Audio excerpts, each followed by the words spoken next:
In 1950, a physicist asked the simplest question in the history of science: where is everybody? Back then, we did not know if other stars even had planets. We had no idea how many galaxies existed. We could barely see past our own cosmic backyard. The question was haunting, but you could still hope the answer was just around the corner. 75 years later, we have confirmed over 6,000 worlds orbiting other stars. We have estimated that billions of rocky planets sit in habitable zones across the Milky Way alone. We have built telescopes that can taste the atmospheres of distant worlds, and the silence has not broken, it has deepened. Every discovery that should have brought us closer to an answer has made the question more terrifying. If you enjoy journeys that reshape how you see reality, consider hitting that like button and subscribing. Now, settle in and get yourself comfortable. Let's begin.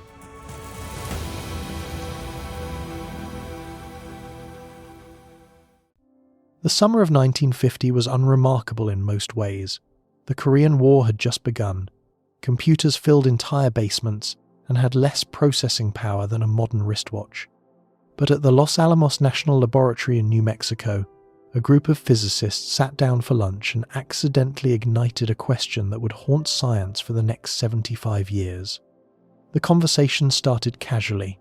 Enrico Fermi, one of the most brilliant physicists of the 20th century, was walking to the cafeteria with Edward Teller, Herbert York, and Emil Konopinski.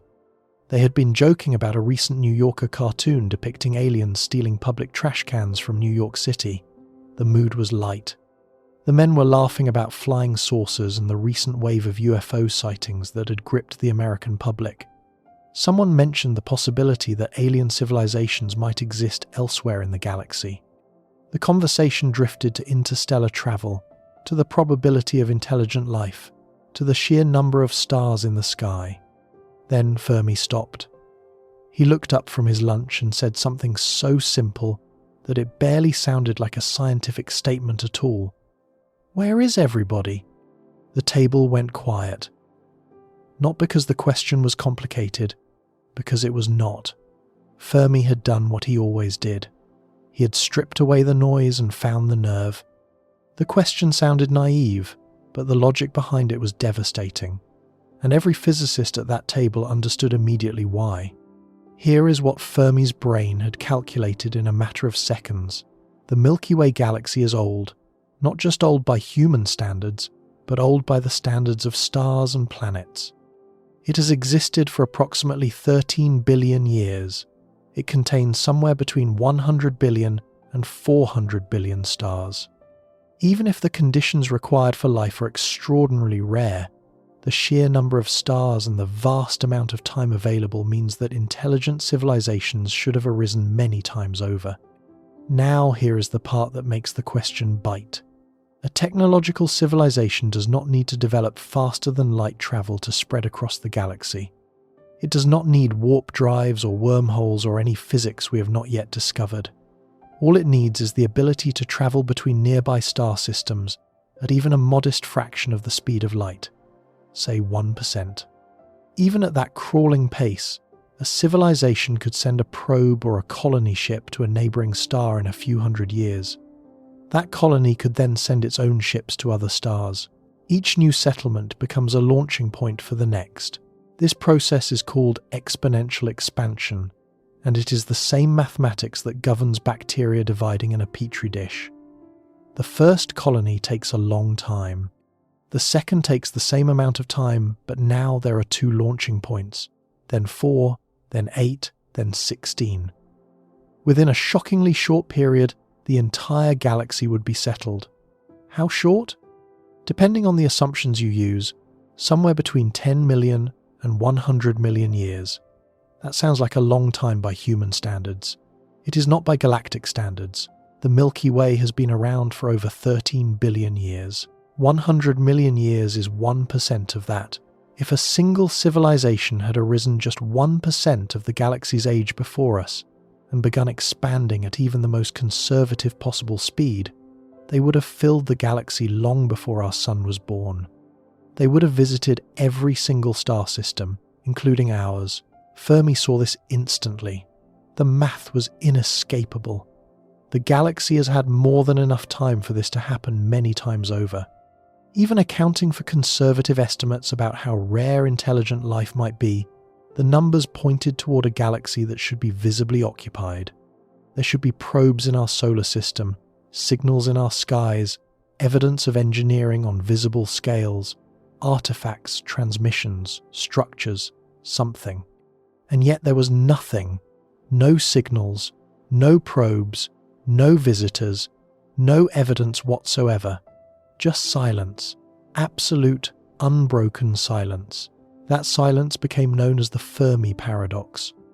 Not because the question was paradoxical in the formal logical sense, but because the contradiction between what we should expect and what we actually observe was so severe that it deserved a name.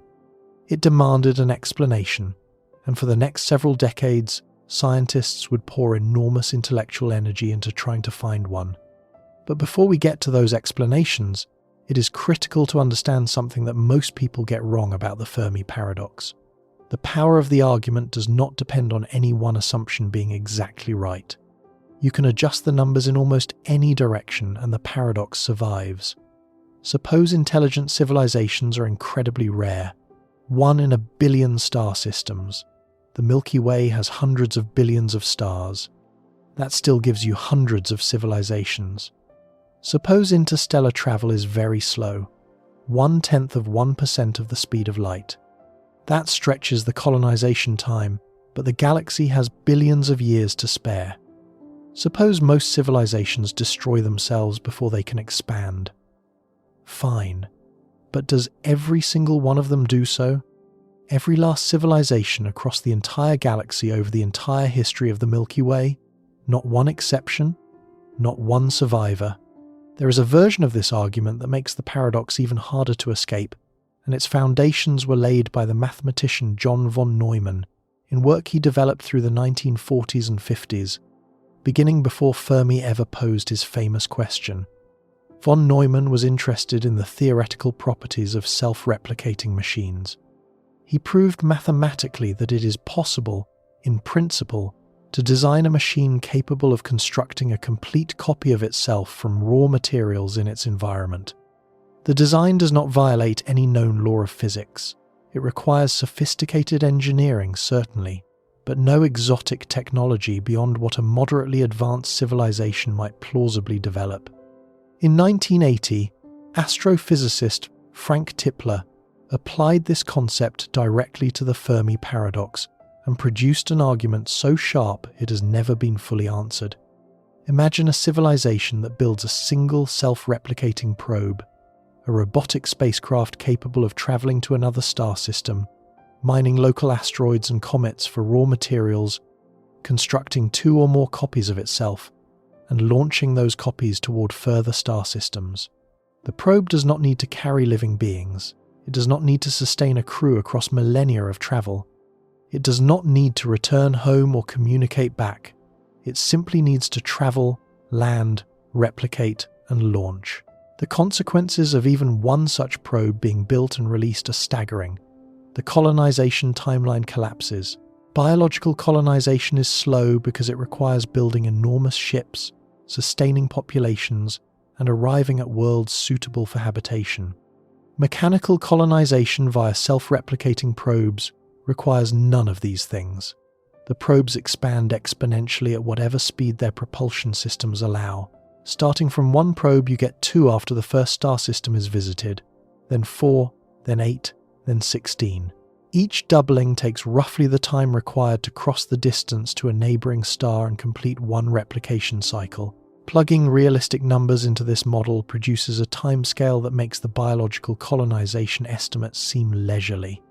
Even at 1% of the speed of light, with replication times measured in decades or centuries, a self-replicating probe network could saturate the entire Milky Way galaxy in a few million years. Not tens of millions, not hundreds of millions, just millions. A blink of geological time. A small fraction of 1% of the galaxy's age. This is the version of the argument that removes almost every remaining escape hatch. You can argue that biological civilizations might choose not to colonize other stars because it is too expensive, too risky, or too pointless. Fine. But a self-replicating probe does not require the continued consent of its originators. It does not require funding or political will across millions of years. It only requires that at some point in the history of the galaxy, one civilization somewhere built one such probe and released it. Just one. Ever. After that, the probes propagate on their own. The Milky Way has had more than enough time for this to have happened thousands of times over. Even if most civilizations never attempt it, even if most civilizations that attempt it fail, the argument only requires one success across billions of years and billions of potential origin points. The probability that not a single civilization in the entire history of the galaxy succeeded in launching even one self-replicating probe seems vanishingly small. And yet, no such probe has ever been detected in our solar system. No artifact, no signal, no sign that the galaxy's most obvious and efficient colonization strategy was ever executed by anyone. Kepler himself drew a stark conclusion from this. He argued that the absence of self-replicating probes in our solar system was near proof that intelligent life did not exist anywhere else in the galaxy. That conclusion is more extreme than most researchers will endorse, but it illustrates the severity of the problem. The von Neumann probe argument shows that the Fermi paradox is not a puzzle about biological colonization or communication preferences.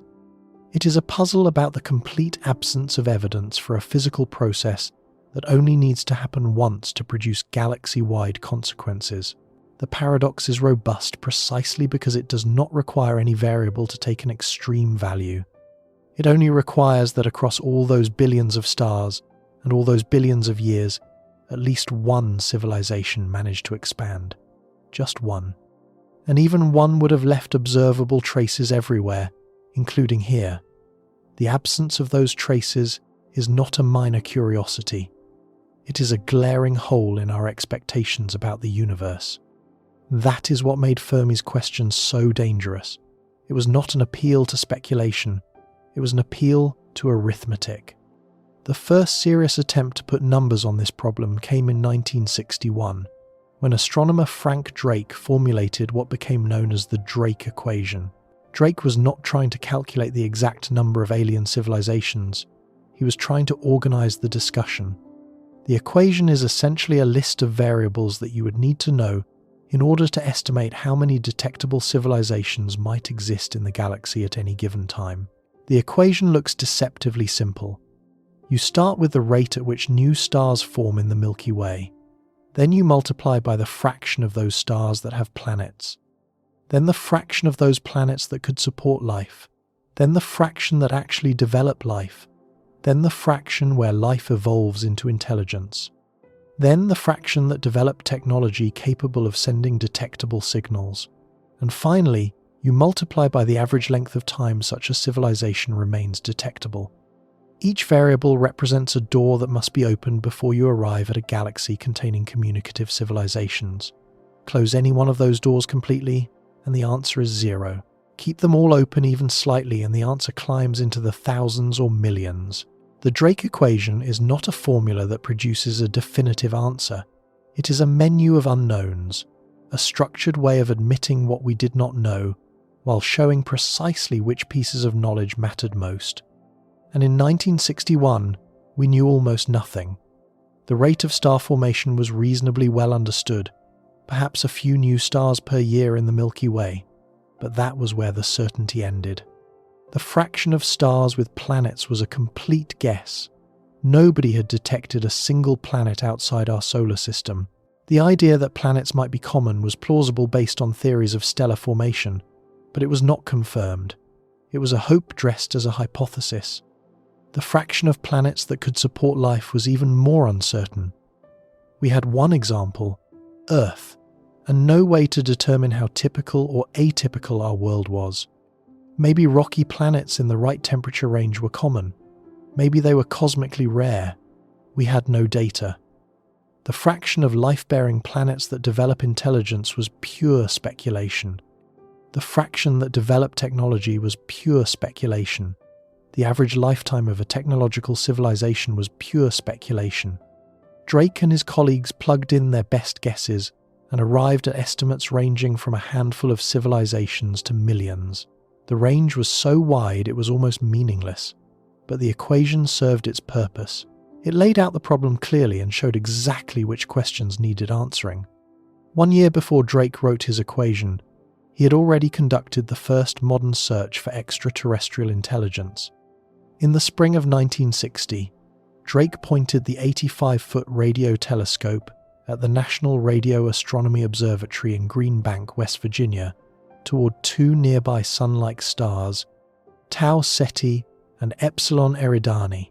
He called the project Ozma after the princess of the fictional land of Oz, a distant and unreachable place filled with exotic beings.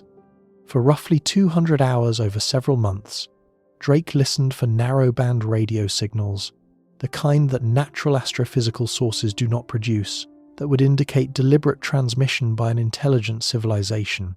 He heard nothing. There was a brief moment of excitement when the telescope picked up a strong signal in the direction of Epsilon Eridani, but it turned out to be interference from a high-altitude aircraft. The disappointment was minor, because expectations had been modest. Drake knew that scanning two stars at one frequency range for a few months was like dipping a thimble into the Pacific Ocean and concluding there were no fish. The search space was so vast and the effort so tiny that a null result carried almost no statistical weight. The silence said nothing definitive. It simply said that these two stars at these frequencies during these months were not broadcasting anything we could detect. And that was the crucial psychological shelter available in the early decades of the paradox. Ignorance was a shield. Every gap in our knowledge provided a plausible reason for the silence. Maybe planets were rare. Maybe habitable zones were unusual. Maybe life needed very specific conditions that almost never occurred. Maybe intelligence was a cosmic accident that had happened exactly once on one pale blue dot in an unremarkable spiral arm of an average galaxy. Any of these explanations could be true, and none of them could be ruled out. The Fermi paradox stung, but it did not wound, because there were enough unknowns to absorb the blow. Consider the state of astronomical knowledge in the mid-20th century. We knew our solar system contained 9 planets, or so we thought at the time. We knew the Sun was a fairly ordinary main sequence star. We could observe other stars and classify them by temperature, size, and luminosity, but we had no way to detect planets around those stars. The techniques that would later reveal thousands of exoplanets, transit photometry, radial velocity measurements, gravitational microlensing, none of these had been developed or applied to the exoplanet search. Planets beyond our solar system were theoretical objects. Their existence was predicted by models of star formation, which suggested that rotating disks of gas and dust around young stars should naturally condense into planetary systems. But models are not evidence. Until someone actually found an exoplanet, the possibility remained open that our solar system was a freak occurrence, a 1 in a billion arrangement of matter that just happened to produce a stable collection of rocky and gaseous worlds.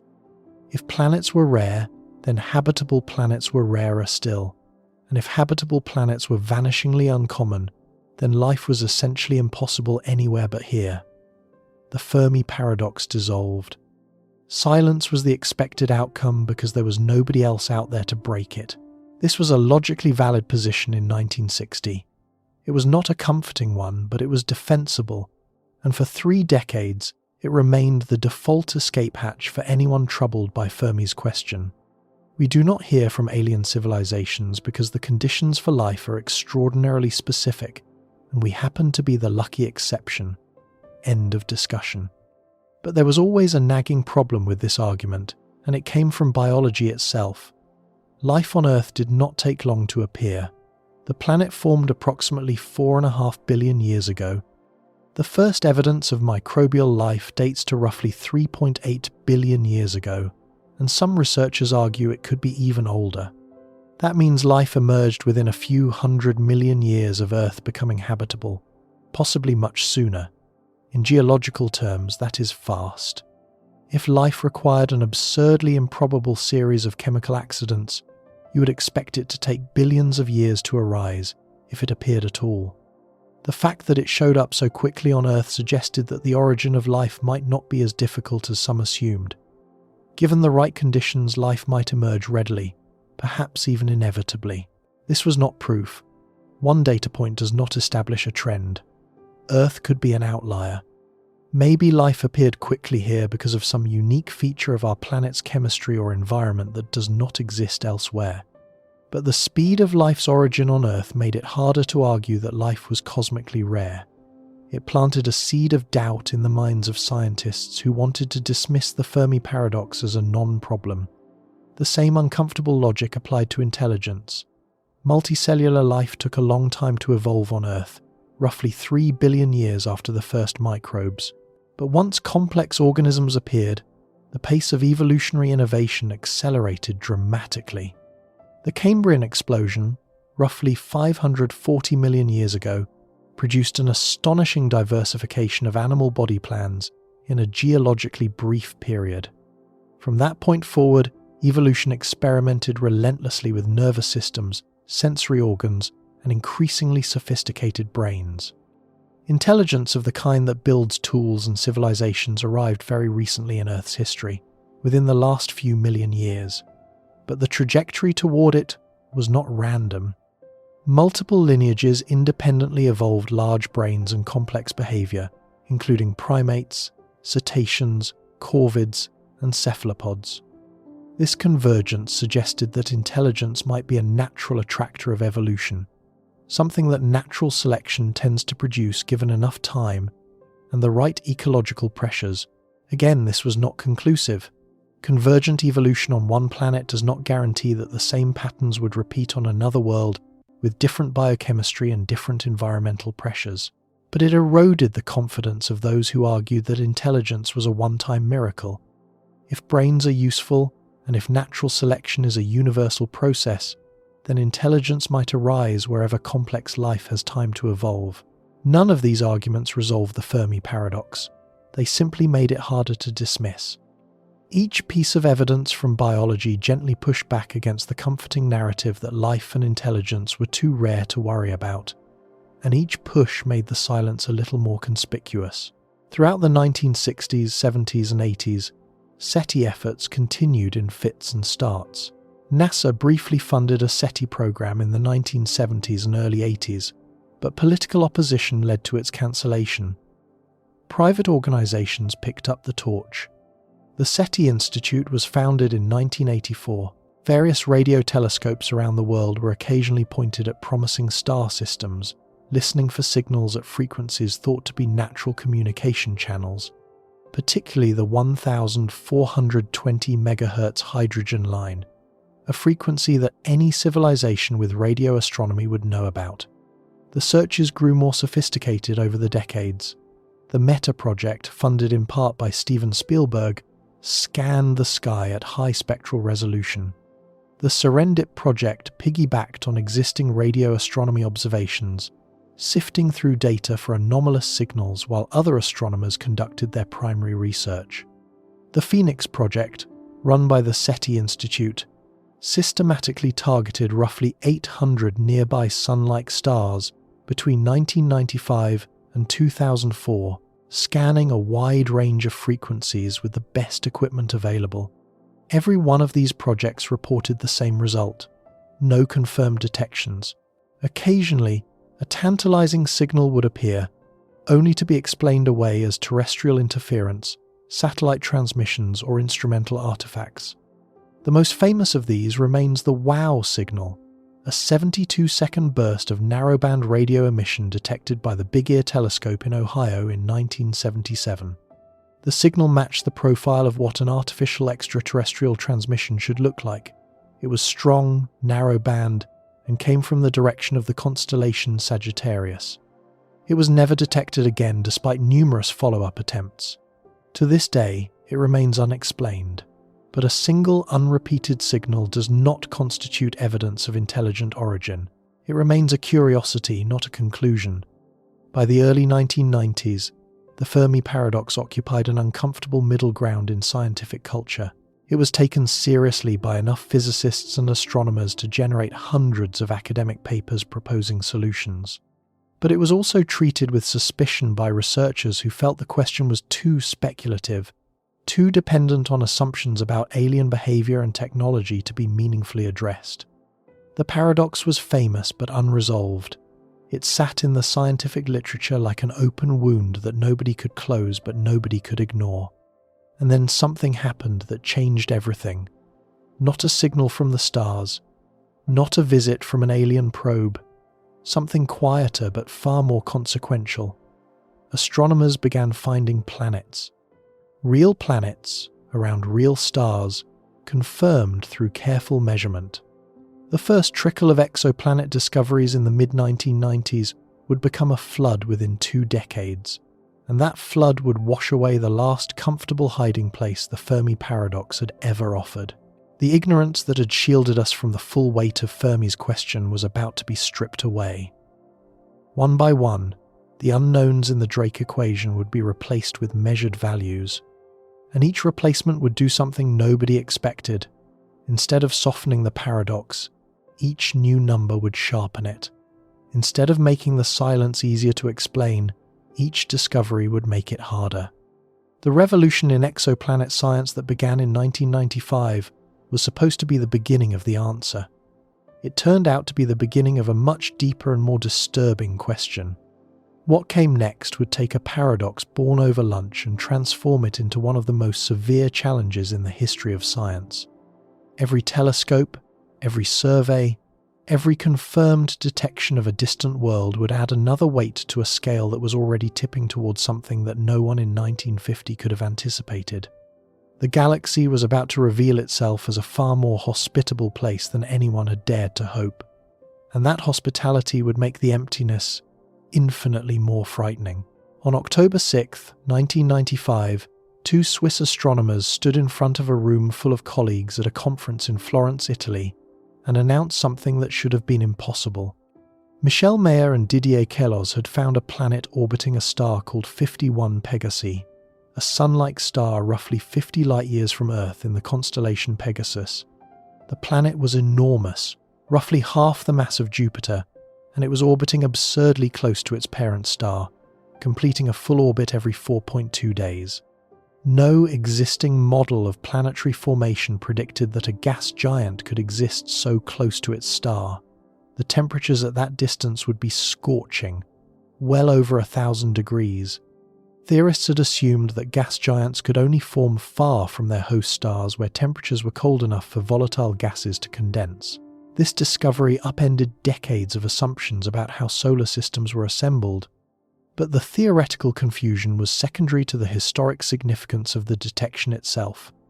51 Pegasi b was the first confirmed planet found orbiting a main sequence star like our Sun.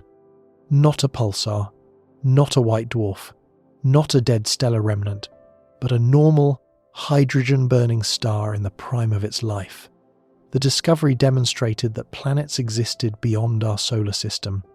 That single fact, confirmed through painstaking radial velocity measurements that tracked the tiny gravitational wobble the planet induced on its star, transformed the Drake equation overnight. For 34 years, the fraction of stars that have planets had been a guess. Some optimists assumed it was high, some pessimists assumed it was vanishingly low. Both camps were speculating. After October 1995, speculation gave way to measurement. Planets were real, they were detectable, and they existed around other stars. Within months, additional detections followed. 70 Virginis b, 47 Ursae Majoris b. Each new discovery confirmed that 51 Pegasi b was not a fluke. The technique that found them was biased toward detecting large planets in tight orbits, so the early haul consisted primarily of hot Jupiters.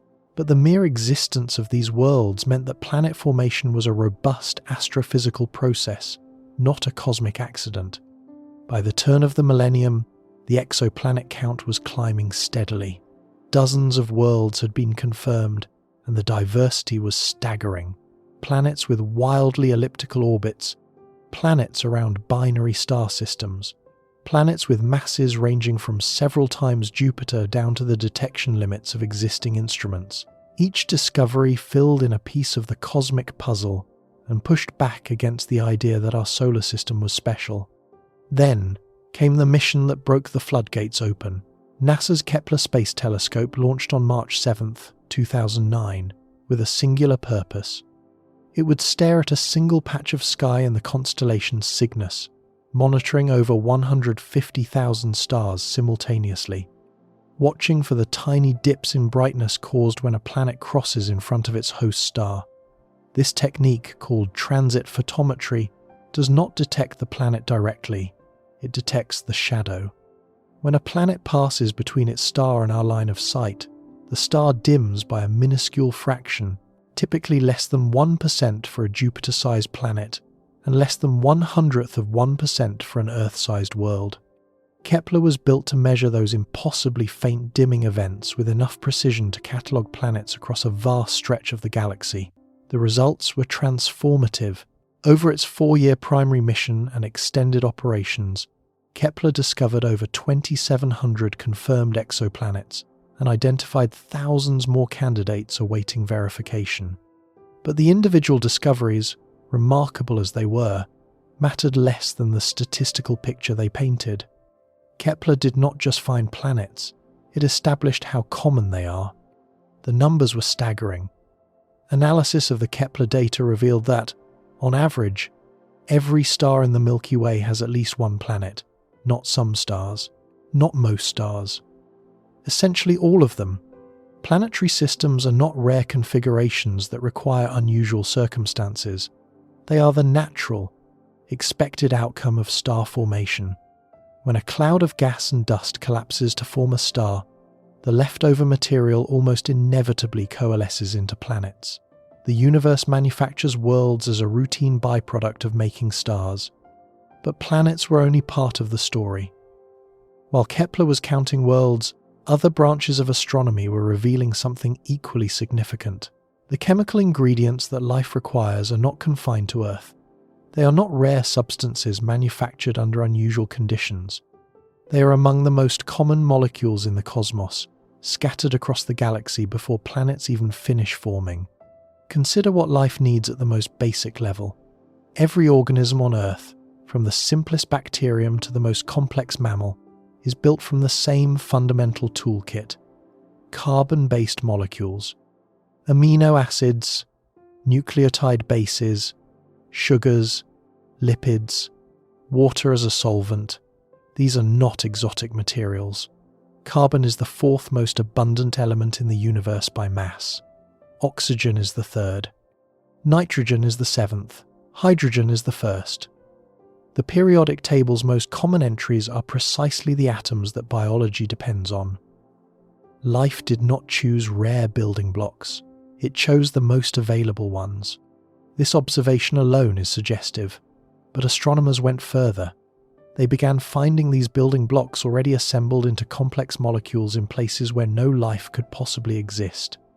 Radio telescopes tuned to the characteristic emission frequencies of specific molecules detected formaldehyde in interstellar gas clouds. They found hydrogen cyanide, a key precursor in prebiotic chemistry. They found methanol, formic acid, and acetaldehyde drifting through the vast molecular clouds where new stars were being born. In 2000, astronomers detected glycolaldehyde, a simple sugar molecule, in a star-forming region near the center of the Milky Way. This was not a trace detection. The molecule was present in quantities large enough to identify unambiguously through its spectral fingerprint. The discoveries kept accumulating. Observations of Sagittarius B2, a massive molecular cloud near the galactic center, revealed dozens of complex organic molecules including ethyl formate, which gives raspberries their flavor, and N-propyl cyanide, one of the most complex organic molecules ever detected in interstellar space. These findings demonstrated that the chemistry of life does not begin on planetary surfaces. It begins in space, in the cold, dark clouds of gas and dust that will eventually collapse to form stars and planets. The raw materials arrive pre-packaged, delivered to nascent worlds as part of the standard construction materials. Meteorites confirmed this from the other direction. When scientists analysed carbonaceous chondrites, ancient meteorites that formed in the early solar system and fell to Earth, they found amino acids. Not one or two, but over 80 distinct amino acids, including several of the 20 that terrestrial life uses to build proteins. The Murchison meteorite, which landed in Australia in 1969, became one of the most studied rocks in history precisely because its organic chemistry was so rich and so varied.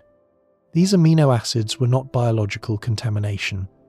Isotopic analysis confirmed they had formed in space, through abiotic chemical processes occurring in the presolar nebula or on the surface of the parent asteroid. The implication was profound. Amino acids, the fundamental building blocks of proteins, form spontaneously in space through ordinary chemistry.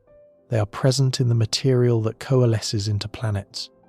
Every rocky world that forms in the galaxy receives a delivery of prebiotic molecules as part of its inheritance.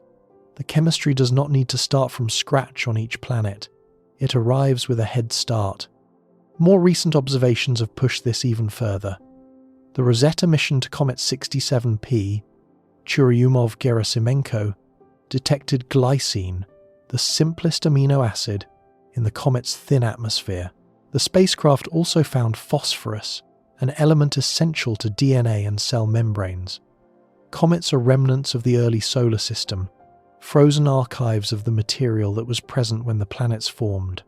Finding these molecules on a comet confirmed that prebiotic chemistry was active in our solar system from the very beginning, and that similar processes should operate around every other star where similar conditions exist. And they do exist elsewhere. Observations of protoplanetary disks, the rotating disks of gas and dust surrounding young stars where planets are actively forming, have revealed complex organic molecules in the regions where rocky planets are expected to coalesce. These detections suggest that the delivery of prebiotic chemistry to young planets is not something special about our solar system. It is a generic feature of planet formation throughout the galaxy. This means the argument for cosmic life rests on even stronger foundations than planetary abundance alone. It is not just that billions of rocky worlds orbit in habitable zones. It is that those worlds are bathed in the chemical precursors of biology from the moment they begin to form. The ingredients arrive uninvited, carried by comets, embedded in asteroids, incorporated into the very dust grains that assemble into planetary surfaces.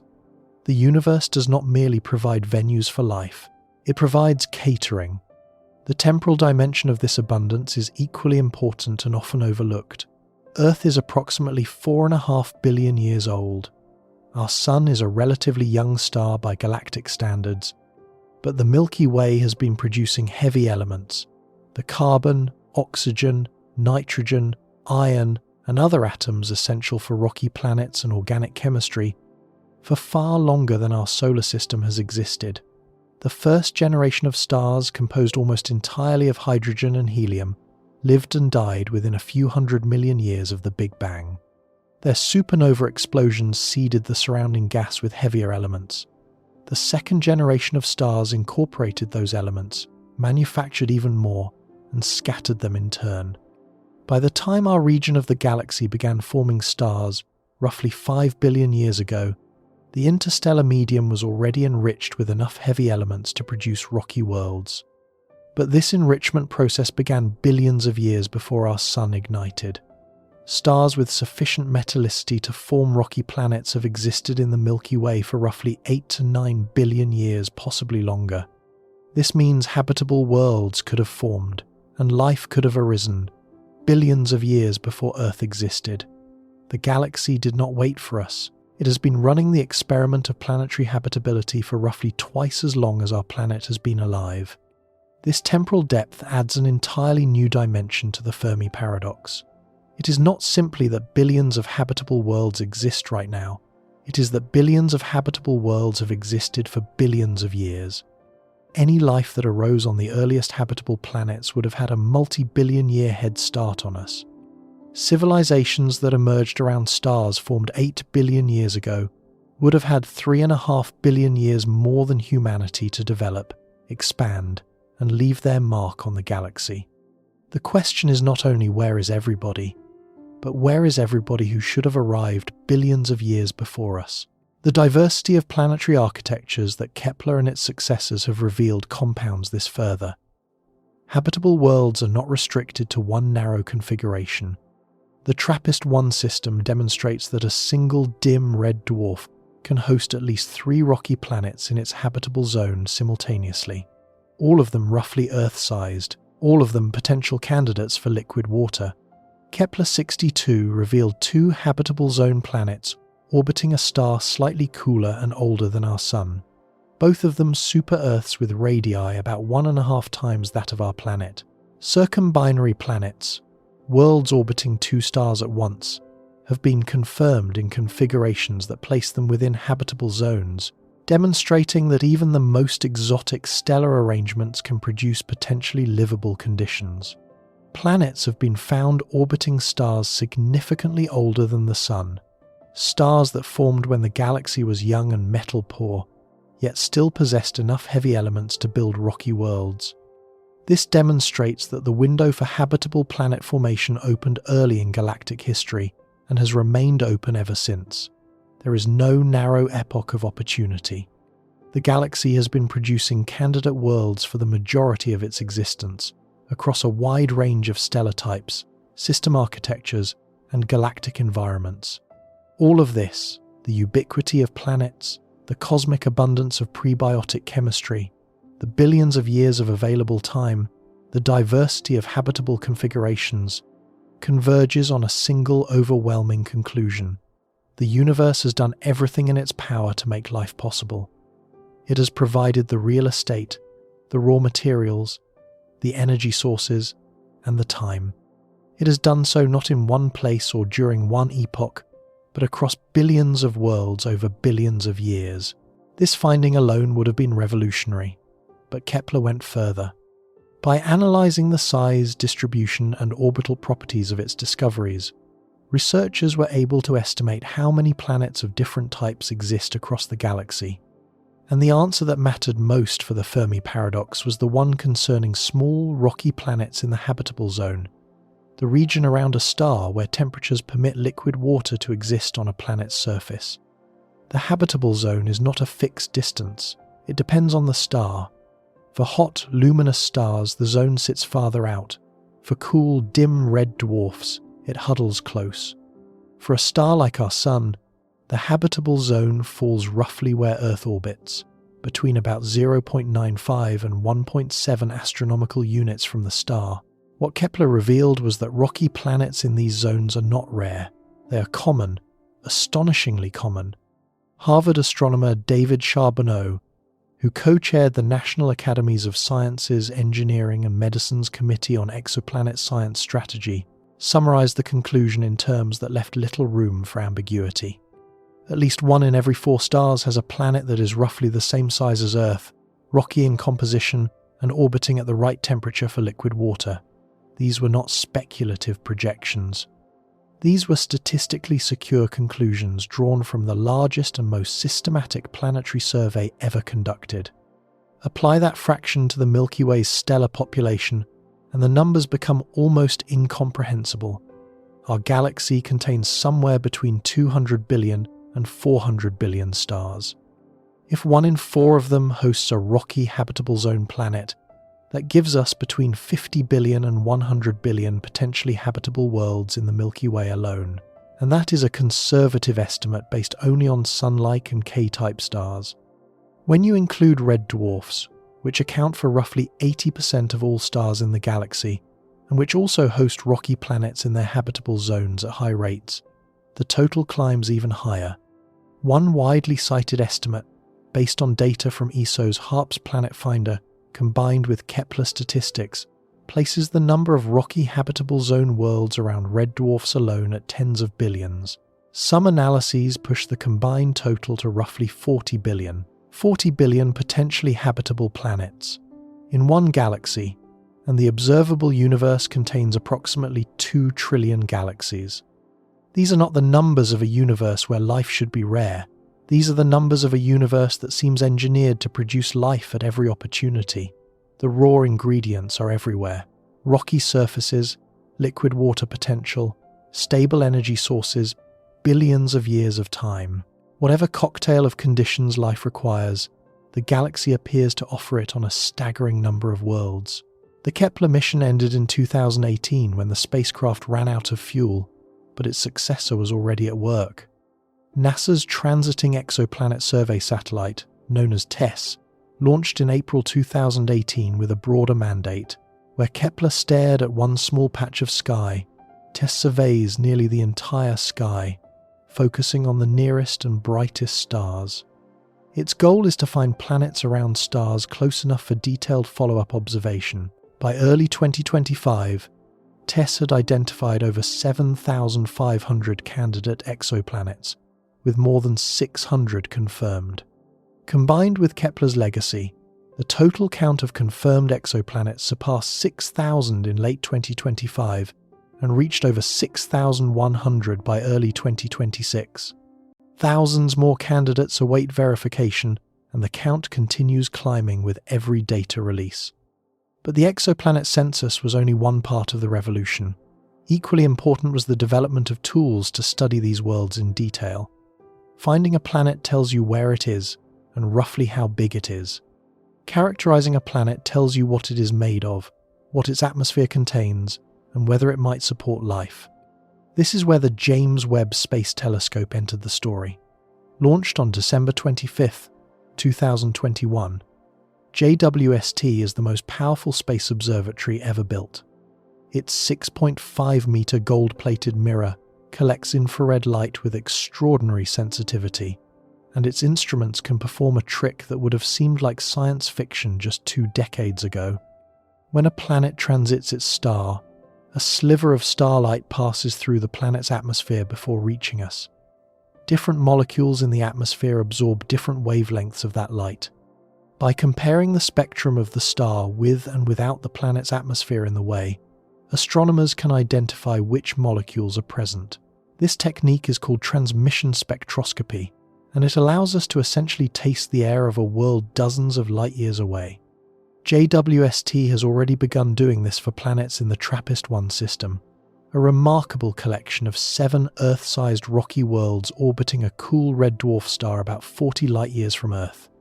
At least 3 of these planets sit within the habitable zone. JWST observations have begun characterizing the atmospheric properties of TRAPPIST-1 planets, placing constraints on what gases can or cannot be present.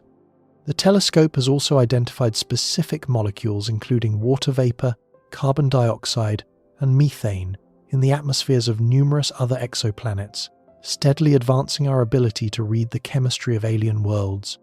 The ability to characterize exoplanet atmospheres is not just a scientific milestone, it is a direct capability for detecting life. Certain combinations of atmospheric gases, such as the simultaneous presence of oxygen and methane, are difficult to maintain without biological processes. These combinations are called biosignatures. If a distant planet's atmosphere contains gases that should not coexist in equilibrium unless something is actively producing them, that would be powerful circumstantial evidence for biological activity. We do not yet have a confirmed biosignature detection, but the tools to make such a detection now exist and are actively being used. The search is no longer theoretical, it is operational. This is a pivotal point for understanding why the Fermi paradox has grown more severe. In 1960, we could not detect planets. In 1995, we found the first one. By 2010, we knew planets were common. By 2020, we knew habitable zone rocky planets were abundant.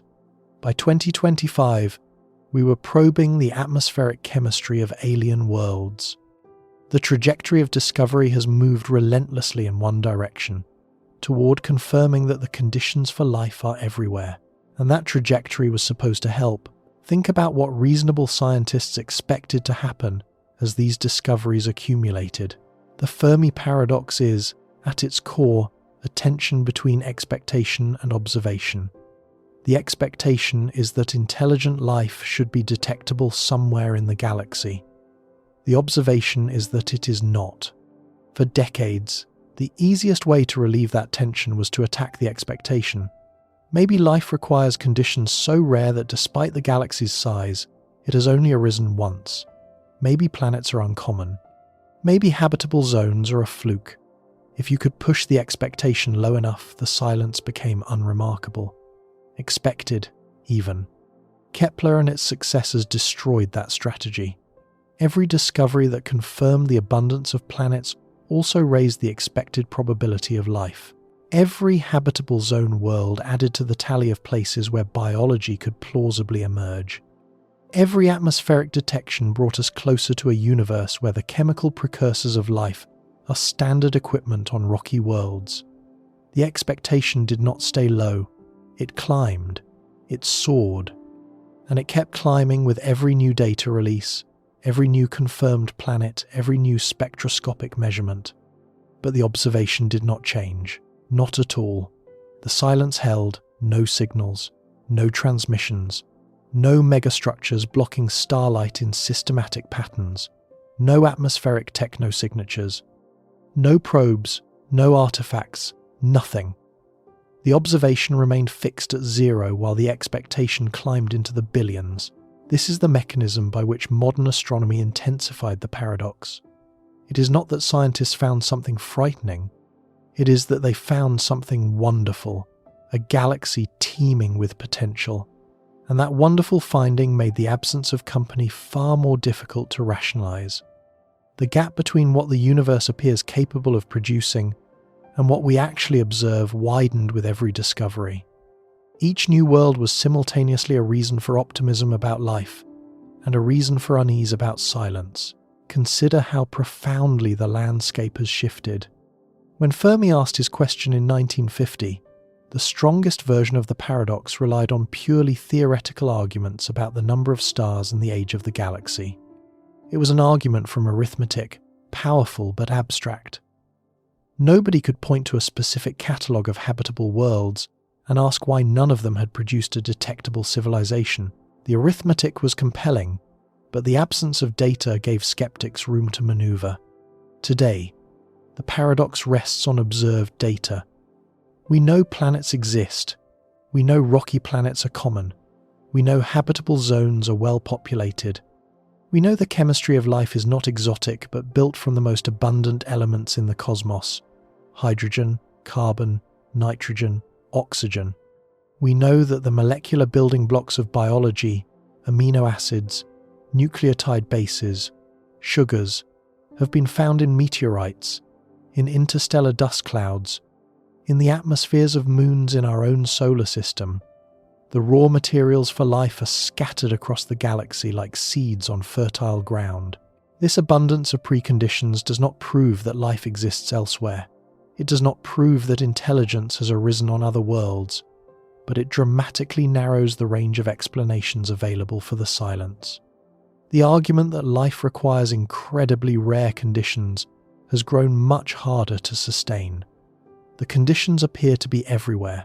If life has not arisen on those billions of worlds, it is not because the universe failed to provide suitable venues. It is because something else, something we do not yet understand, is preventing it or hiding it or destroying it.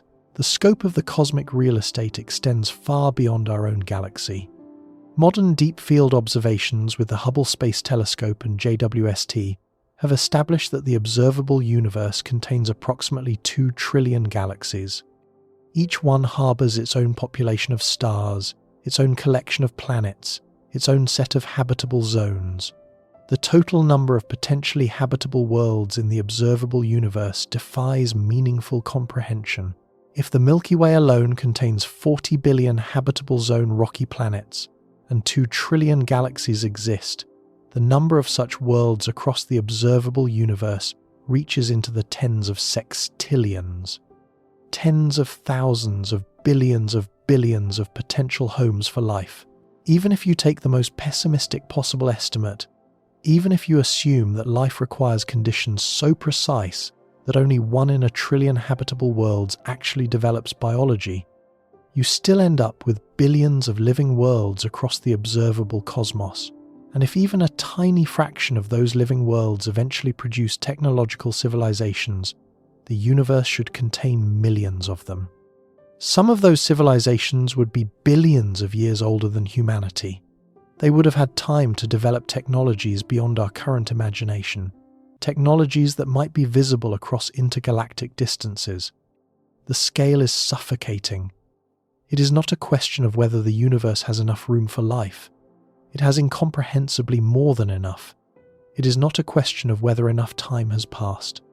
Billions of years have passed since the first stars ignited and the first heavy elements were forged. It is not a question of whether the right chemistry exists. The chemistry is universal. Every objection that relies on rarity or insufficiency crumbles under the weight of sheer cosmic abundance. And this is precisely why the Fermi paradox has become more unsettling, not less. The discoveries of the last 3 decades were supposed to resolve the tension. They were supposed to show that life was plausible, that planets were common, that the conditions were right. They succeeded beyond anyone's expectations. The conditions are not just right. They are everywhere. The table is set on billions of worlds, and not a single guest has shown up. Not one has tapped on our window, sent a signal we could recognize, left a footprint we could measure. Before these discoveries, you could look at the silence and shrug. Maybe the universe just does not make planets very often. Maybe habitable zones are a fluke. Maybe we are alone because the dice never landed right anywhere else. That was always a thin argument, but it was at least consistent with what we knew, or rather, with what we did not know. After Kepler, after TESS, after JWST, after the confirmation of over 6,000 worlds, and the statistical inference of billions more, that argument has been gutted. The dice have landed right in billions of places. The conditions exist. The chemistry is there. The time is more than sufficient. Whatever is preventing the galaxy from being visibly populated, it is not a shortage of opportunity.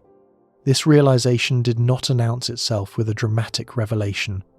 It accumulated gradually, one data point at a time, one confirmed planet at a time, one habitable zone estimate at a time. Scientists celebrating each new discovery rarely pause to consider that they were simultaneously tightening the noose around one of the deepest questions in science. Every champagne toast for a new exoplanet was also a quiet aggravation of the Fermi paradox. The better the news got about the universe's hospitality, the worse the news got about its emptiness. By the mid-2020s, the situation had crystallized into something genuinely uncomfortable.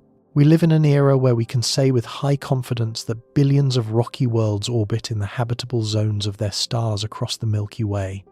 We can say that atmospheric characterization of some of these worlds is underway. We can say that the molecular precursors of life are cosmically abundant. We can say that the physical and chemical conditions for biology appear to be standard features of planetary systems, not exotic anomalies. And we must also say that we have detected no confirmed evidence of any other technological civilization anywhere ever. Not in radio surveys, not in infrared surveys, not in optical searches, not in the atmospheric spectra of exoplanets, not in the trajectories of interstellar objects, not in the archaeological record of our own solar system. The evidence for cosmic habitability has never been stronger. The evidence for cosmic inhabitants remains at zero. The exoplanet revolution did not solve the Fermi paradox. It weaponized it. It took a question that could once be deflected with plausible ignorance and transformed it into a question that demands an explanation rooted in hard data. The silence is no longer the absence of information. It is the presence of a contradiction. A universe that appears overwhelmingly suitable for life and yet, as far as we can determine, has produced only one example of a civilization capable of asking whether others exist. That contradiction would be troubling enough on its own. But the story does not end with the abundance of real estate. Because while astronomers were cataloguing habitable worlds and refining their estimates of cosmic fertility, another group of scientists was doing something equally important. They were searching for the evidence directly.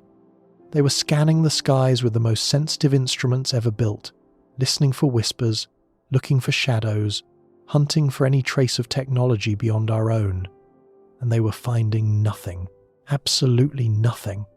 What they discovered in that nothing, and why it matters, is where the paradox sharpens from a theoretical puzzle into something that should genuinely unsettle anyone who grasps its full implications.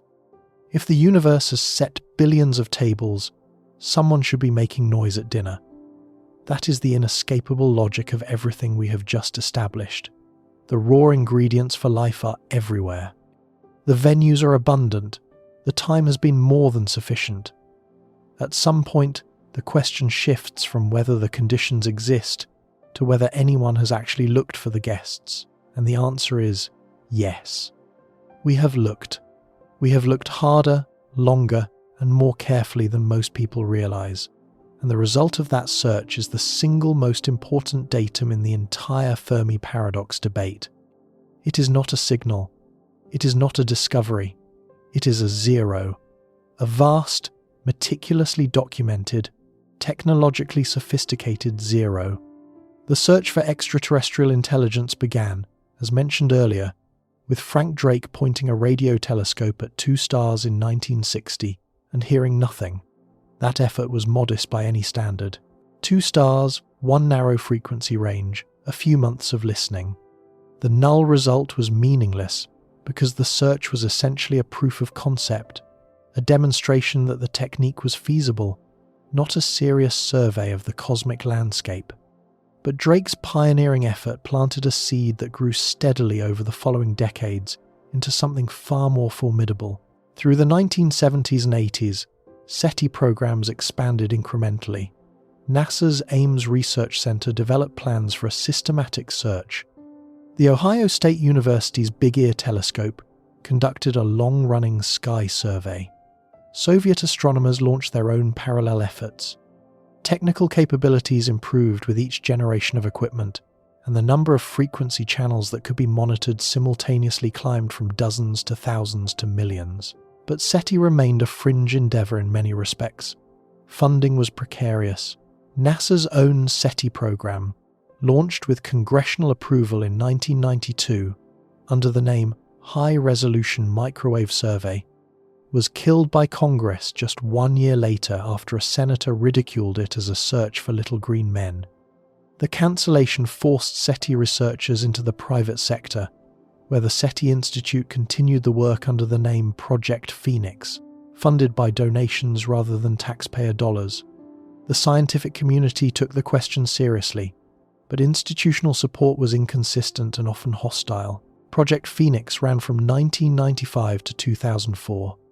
It was the most ambitious targeted search of its era, systematically observing roughly 800 nearby sun-like stars using some of the largest radio telescopes in the world, including the 300-metre Arecibo dish in Puerto Rico and the Parkes telescope in Australia.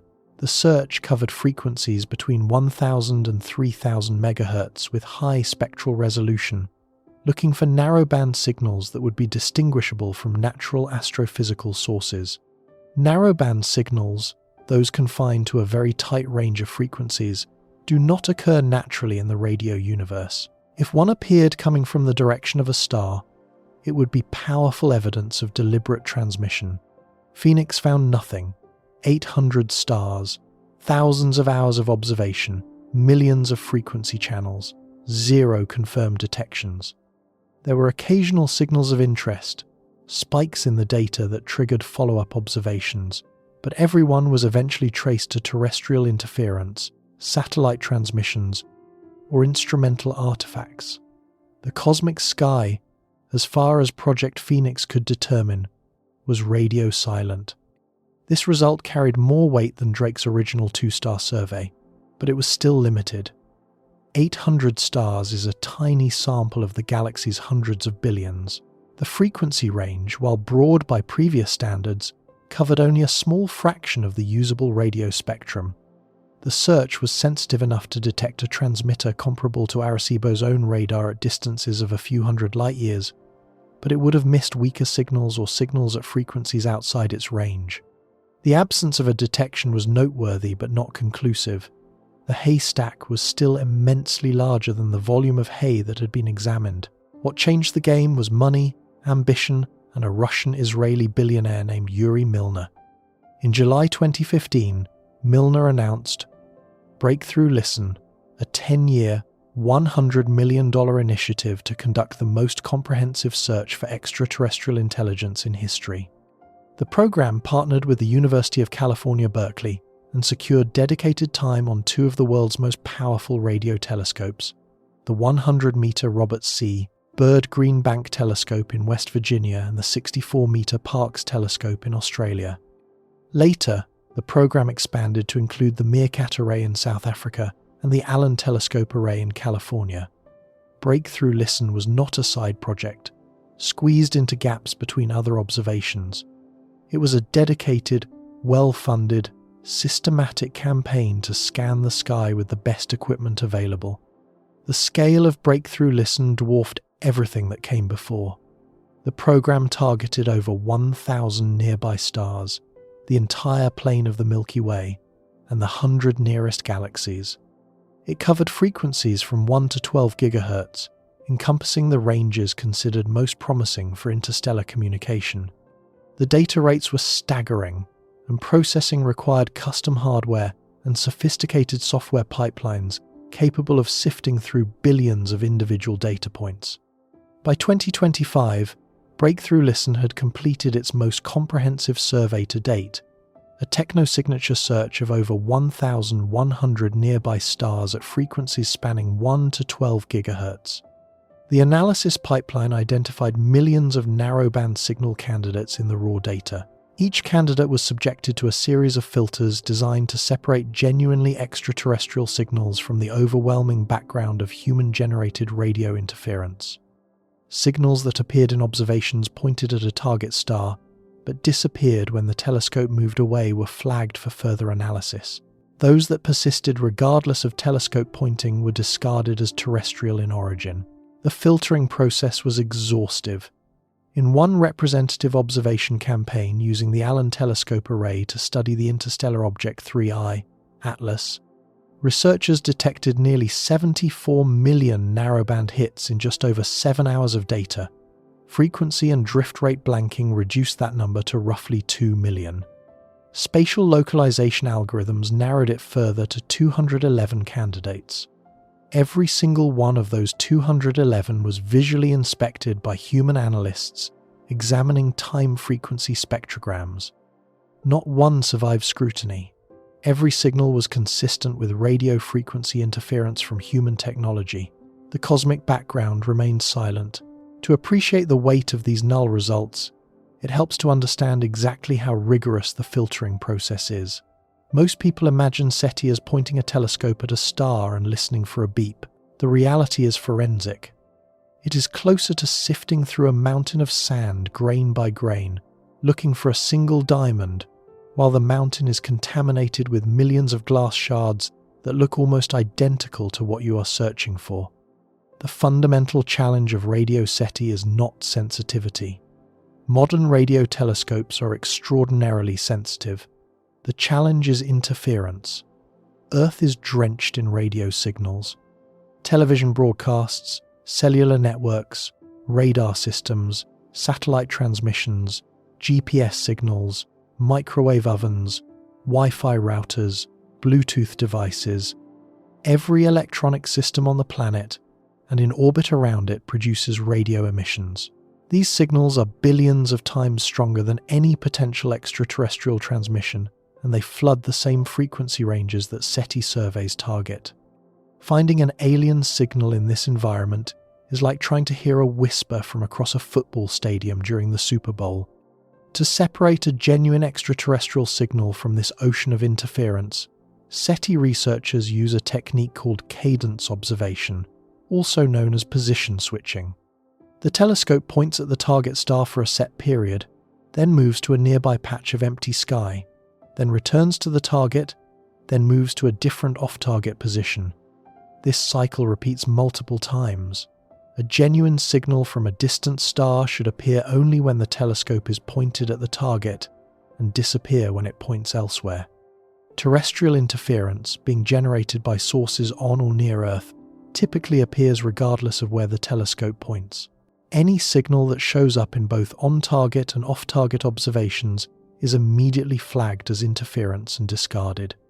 But cadence filtering is only the first layer. Researchers also look for Doppler drift, a telltale sign that a signal originates from a source that is accelerating relative to Earth. A transmitter on a planet orbiting another star would be moving as that planet rotates on its axis and revolves around its sun. This motion would cause the signal's frequency to shift gradually over time, just as the pitch of an ambulance siren changes as it drives past you. The rate and direction of this drift depend on the geometry of the source's orbit. Terrestrial interference generally does not exhibit this kind of smooth, predictable drift because the sources are not undergoing the same type of motion. A signal that is narrowband appears only in on-target observations and exhibits a Doppler drift consistent with a planetary source would be an extraordinarily strong candidate. No such signal has survived the full battery of filters in the history of the search. The closest the field has ever come is the WOW signal, detected on August 15, 1977, by the Big Ear radio telescope at Ohio State University.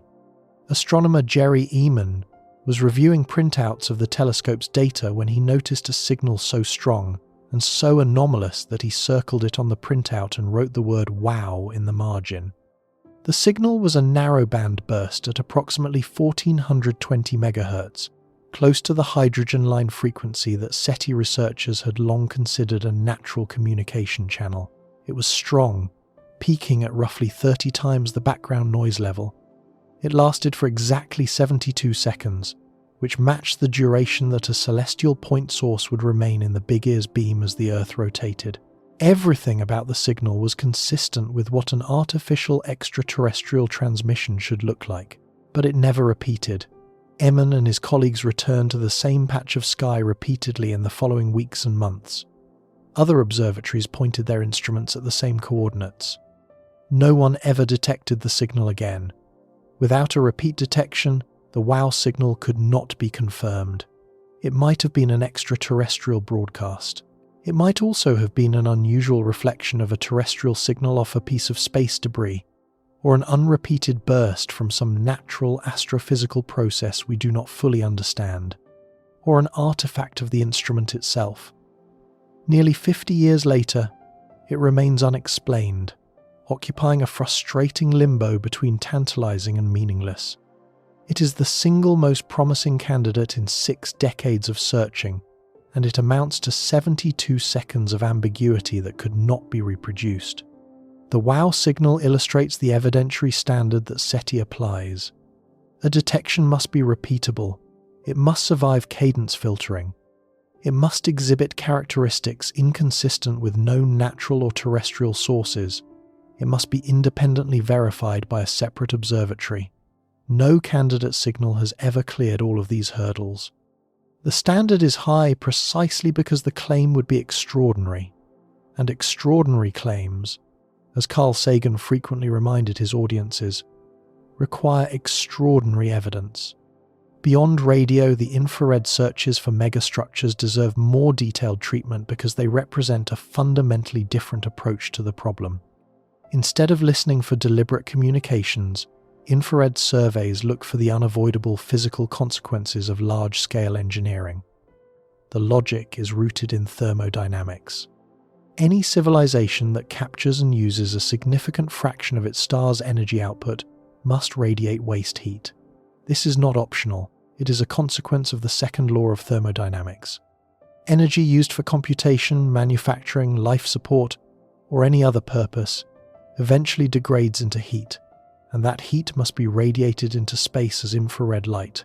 A full Dyson sphere, a hypothetical shell or swarm of structures completely enclosing a star, would absorb all of the star's visible light and re-radiate it as infrared emission at a characteristic temperature determined by the radius of the structure. Such an object would be invisible at optical wavelengths but would glow brightly in the infrared. It would appear in sky surveys as a point source with an unusual spectral profile, emitting far too much infrared for its apparent temperature and far too little visible light for its luminosity.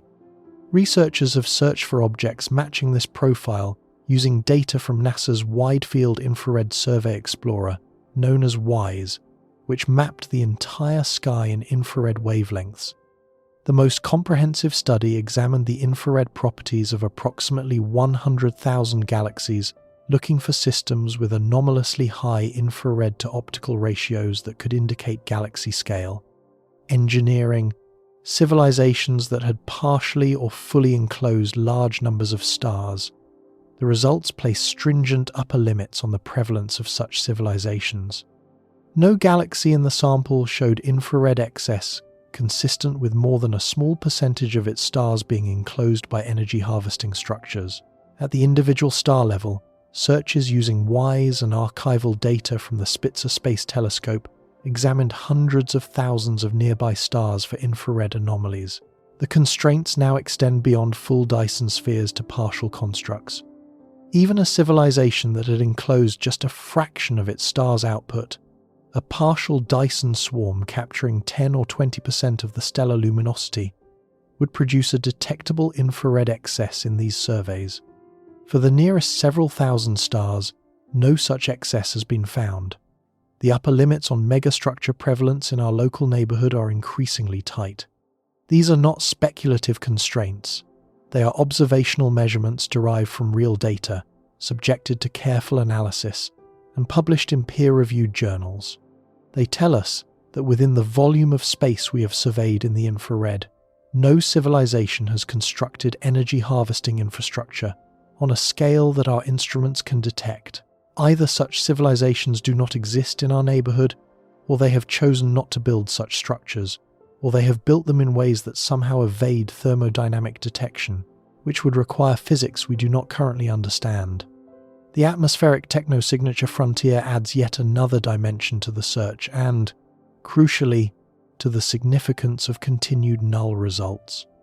As JWST has demonstrated the ability to detect specific molecules in the atmospheres of rocky exoplanets, researchers have begun modelling which industrial byproducts might be detectable from interstellar distances. Nitrogen dioxide, a gas produced in large quantities by combustion processes, has been identified as a promising candidate. On Earth, nitrogen dioxide concentrations are elevated significantly above natural background levels due to fossil fuel burning and industrial activity. A planet with a heavily industrialized civilization might show nitrogen dioxide levels detectable in transmission spectroscopy with instruments of JWST's class, provided the planet is close enough and transits its star favorably. Chlorofluorocarbons, the synthetic gases responsible for Earth's ozone hole, represent an even more compelling technosignature because they have no known natural production mechanism. Any detection of CFCs in an exoplanet atmosphere would be extraordinarily difficult to explain without invoking industrial chemistry. Theoretical studies have shown that a civilization producing CFCs at rates comparable to Earth's peak industrial output could generate atmospheric concentrations detectable by JWST for planets within a few tens of light years, assuming favourable observing geometry. We are not yet at the point where a comprehensive survey of nearby rocky planets for atmospheric technosignatures has been completed. The observations are time-intensive, and the number of suitable targets is still small. But the capability now exists in principle, and initial observations are underway. The significance of this development for the Fermi paradox is that it opens yet another window through which evidence of technological civilizations could appear. Every window that opens and reveals only natural chemistry adds to the cumulative weight of the null result. We are no longer limited to hoping someone is broadcasting at us. We can now, for the first time in history, look for the unintentional chemical fingerprints of an industrial society on a distant world. We have begun doing so, and so far, every atmosphere we have examined is consistent with a world where no one has built a factory. And it was not just radio. Breakthrough Listen and other programs expanded the search across multiple detection methods. Optical SETI programs looked for brief, intense pulses of laser light that a distant civilization might use for interstellar communication. The hypothesis is straightforward. A powerful laser focused into a narrow beam could briefly outshine its host star at specific wavelengths, producing a detectable flash visible across interstellar distances. Surveys at the Lick Observatory and other facilities have scanned thousands of stars for such pulses. None have been found. Infrared surveys search for excess heat radiation that might indicate large-scale engineering projects. The concept is rooted in physics. Any civilization that harnesses a significant fraction of its star's energy output, whether through a Dyson sphere, a Dyson swarm, or any other megastructure, would inevitably radiate waste heat in the infrared. This thermal signature should be detectable against the background of normal starlight. Researchers have examined data from infrared sky surveys covering hundreds of thousands of stars, looking for objects with anomalous infrared excess that could not be explained by natural astrophysical processes like dust or debris disks. The most comprehensive of these searches found no convincing candidates for artificial megastructures. The case of Tabby's star became the most publicly visible test of the megastructure hypothesis. KIC 8462852, a star in the constellation Cygnus first flagged by citizen scientists reviewing Kepler data, showed bizarre and irregular dimming events that defied easy explanation. The star's brightness dropped by up to 22% at irregular intervals, a far deeper dimming than any known planet could produce. Speculation surged that an alien megastructure, perhaps a partially constructed Dyson swarm, might be responsible. Follow-up observations spanning multiple wavelengths eventually pointed to a more mundane explanation: clouds of fine dust orbiting the star, blocking different amounts of light at different times. The alien megastructure hypothesis was not formally disproven, but it lost its observational support. The dimming was wavelength dependent in a way consistent with small particles, not solid structures. Tabby's star remains astrophysically interesting, but it is not evidence of extraterrestrial engineering. Another avenue of investigation targeted the search for industrial pollution in exoplanet atmospheres. On Earth, certain gases like chlorofluorocarbons and nitrogen dioxide are produced almost exclusively by industrial activity. If a distant civilization had heavily industrialized its planet, traces of these gases might be detectable in atmospheric spectra obtained by instruments like JWST. Theoretical studies have shown that some technosignature gases could be identified in the atmospheres of nearby rocky planets with existing or near-future telescope capabilities, but no such detection has been made. Every atmosphere examined so far is consistent with natural chemistry alone.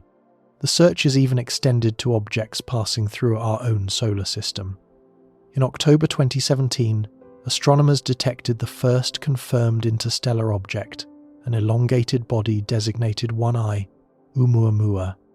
Its unusual shape, its unexpected acceleration as it moved away from the Sun, and its lack of a visible cometary tail prompted speculation that it might be an artificial artifact, perhaps a light sail or a derelict probe from another civilization. Breakthrough listen, observed Oumuamua, with the Green Bank telescope across 4 radio frequency bands. No artificial emissions were detected. Subsequent analysis has proposed natural explanations involving outgassing of volatile ices, processes consistent with an icy body that had spent millions of years drifting through interstellar space. When the second interstellar object, 2I, Borisov, arrived in 2019, it behaved much more conventionally, displaying a classic cometary tail and following a trajectory consistent with a natural icy body ejected from another star system. No technosignature observations were warranted. Then came 3I, Atlas. Discovered on July 1st, 2025, it was only the third interstellar object ever detected. Given the rarity of such objects, and the theoretical plausibility that interstellar probes could be disguised as, or embedded within natural bodies, Breakthrough Listen mobilized a comprehensive observation campaign. The Allen Telescope Array observed 3I, Atlas, across frequencies from 1 to 9 GHz. Meerkat examined it from 900 to 1670 MHz, with sensitivity sufficient to detect emissions equivalent to the power output of a single mobile phone handset. The Green Bank telescope observed it less than 24 hours before closest approach using 4 receivers spanning 1 to 12 GHz, achieving sensitivity to transmitters with an effective isotropic radiated power of approximately 0.1 watts. That last number deserves emphasis. The Green Bank telescope was sensitive enough to detect a transmitter on 3I, Atlas, that was 1/10 the power of a typical household light bulb. At that sensitivity, virtually any deliberate radio emission, any beacon, any communication relay, any active electronic system would have been detected.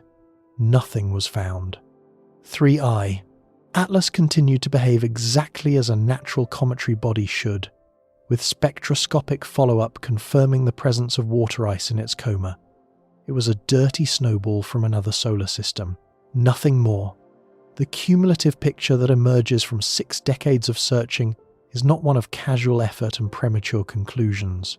It is a portrait of an increasingly systematic, technologically sophisticated, multi-method campaign that has covered an enormous and growing volume of parameter space. Radio searches spanning 1 to 12 GHz across thousands of stars, optical searches for laser pulses, infrared surveys for waste heat from megastructures, atmospheric spectroscopy for industrial gases, direct observation of interstellar visitors at sensitivities that would detect a device weaker than a reading lamp, AI-driven analysis pipelines that process data 600 times faster than previous methods while reducing false positives by a factor of 10.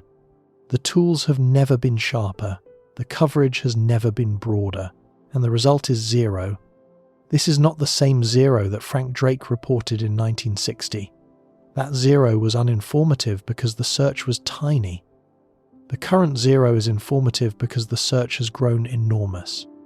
Each null result from a more sensitive survey, a broader frequency scan, a more comprehensive target list, carries more statistical weight than the one before it.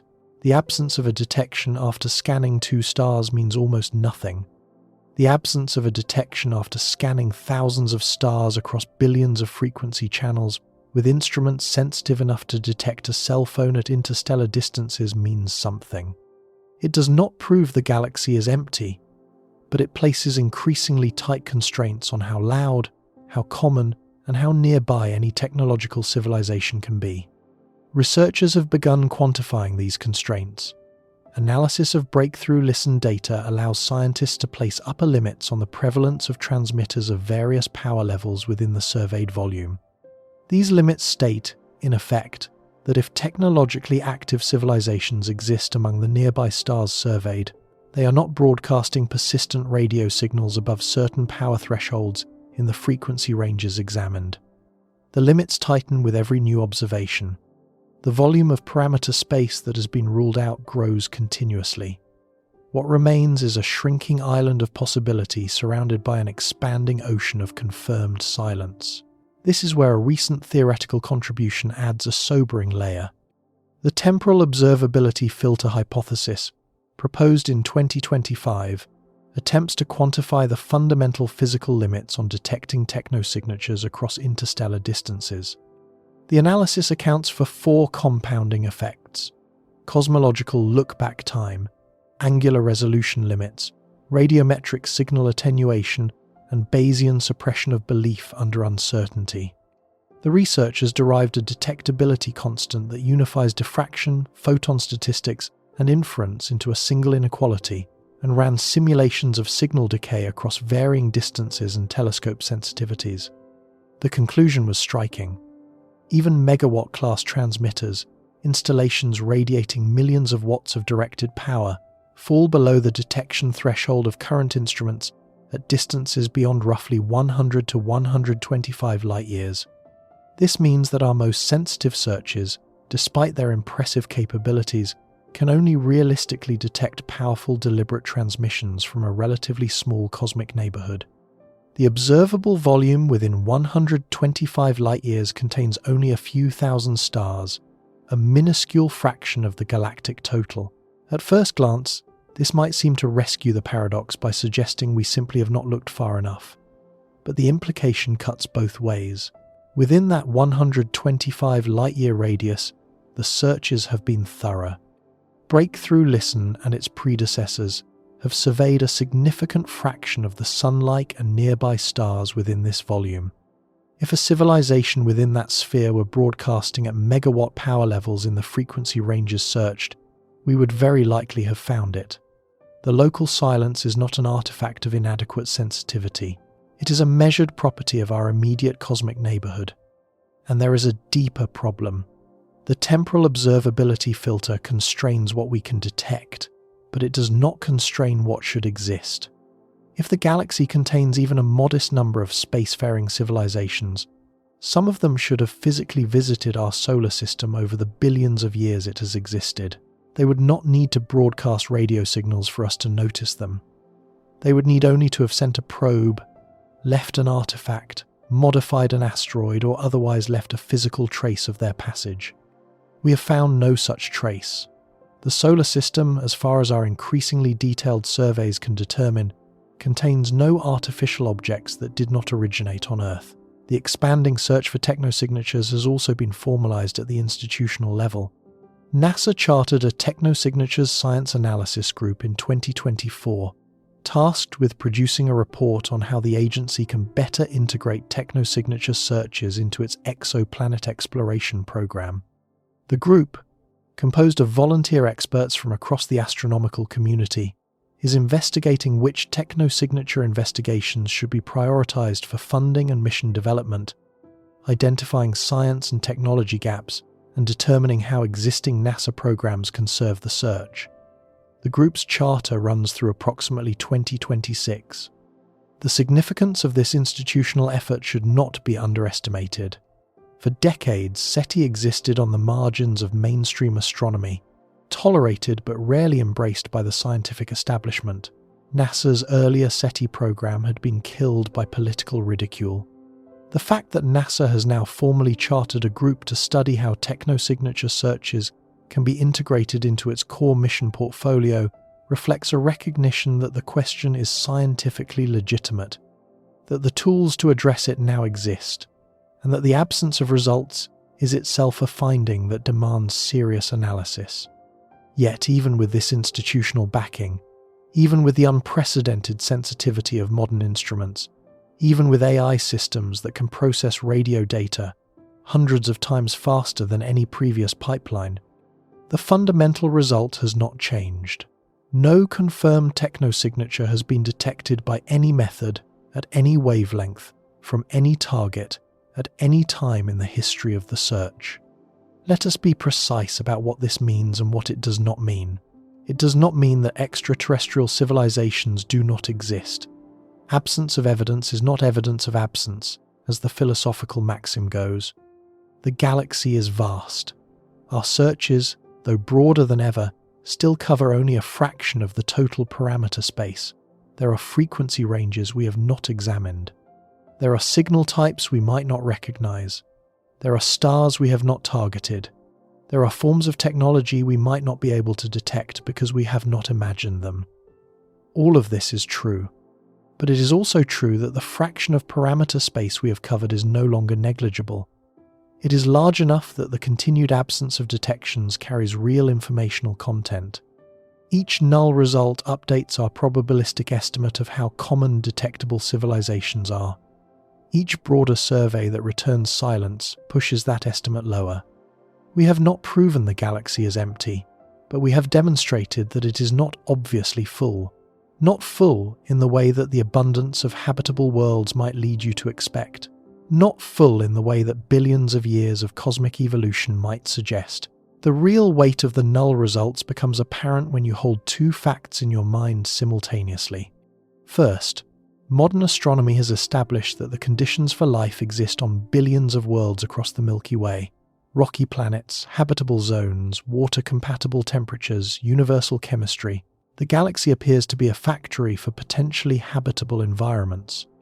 Second, the most sensitive, comprehensive, and technologically advanced search for evidence of technological life ever conducted has returned nothing. not ambiguous results, not uncertain signals requiring further analysis, nothing. Clean, confirmed, thoroughly documented silence. These two facts, cosmic abundance and observed emptiness, create a tension that cannot be resolved by simply saying, "We have not looked hard enough." The looking has been substantial. The abundance has been confirmed, and the gap between what we expect and what we observe has not narrowed with better instruments and deeper surveys. It has widened. Every new habitable zone planet added to the catalogue raises the expectation without providing the corresponding detection. Every broader SETI survey that returns null results deepens the silence without offering an explanation. The searches are not over. The Vera C. Rubin Observatory, expected to begin its legacy survey of space and time in the coming years, will discover and track vastly more interstellar objects, potentially dozens or hundreds over the next decade, each one a candidate for techno-signature follow-up. ESA's Plato mission, scheduled for launch in late 2026, will search for Earth-sized planets around Sun-like stars, dramatically expanding the catalogue of potentially habitable worlds. Future extremely large telescopes on the ground will push atmospheric characterization deeper, examining smaller and more distant planets for signs of biology and technology alike. The search will continue to grow in scale, sensitivity, and sophistication. But there is a growing recognition among researchers that the continued accumulation of null results is itself a finding of profound importance. It is not the discovery anyone hoped for. It is not the headline that captures public imagination, but it is data. Hard, reproducible, independently verified data. And that data tells a story. The story is not that the universe is empty. The story is that the universe appears overwhelmingly hospitable to life and yet, by every measure we can apply, seems to contain no technological civilization that has made itself known to us by any means we can detect. That disconnect between the universe that should be teeming and the universe that appears silent is no longer a philosopher's puzzle or a lunchtime curiosity. It is a measured, quantified, instrumentally confirmed scientific problem. And what comes next is about what that problem actually means, why the possible explanations are more disturbing than the question itself, and why the paradox has reached a severity that Fermi himself could never have imagined from that cafeteria table in 1950. Now we arrive at the moment in this story where the pieces come together and the picture they form is not the one anyone wanted to see. We have walked through the origin of the Fermi paradox, a question so simple it could be asked over lunch, but so deep it has consumed 7 decades of scientific thought.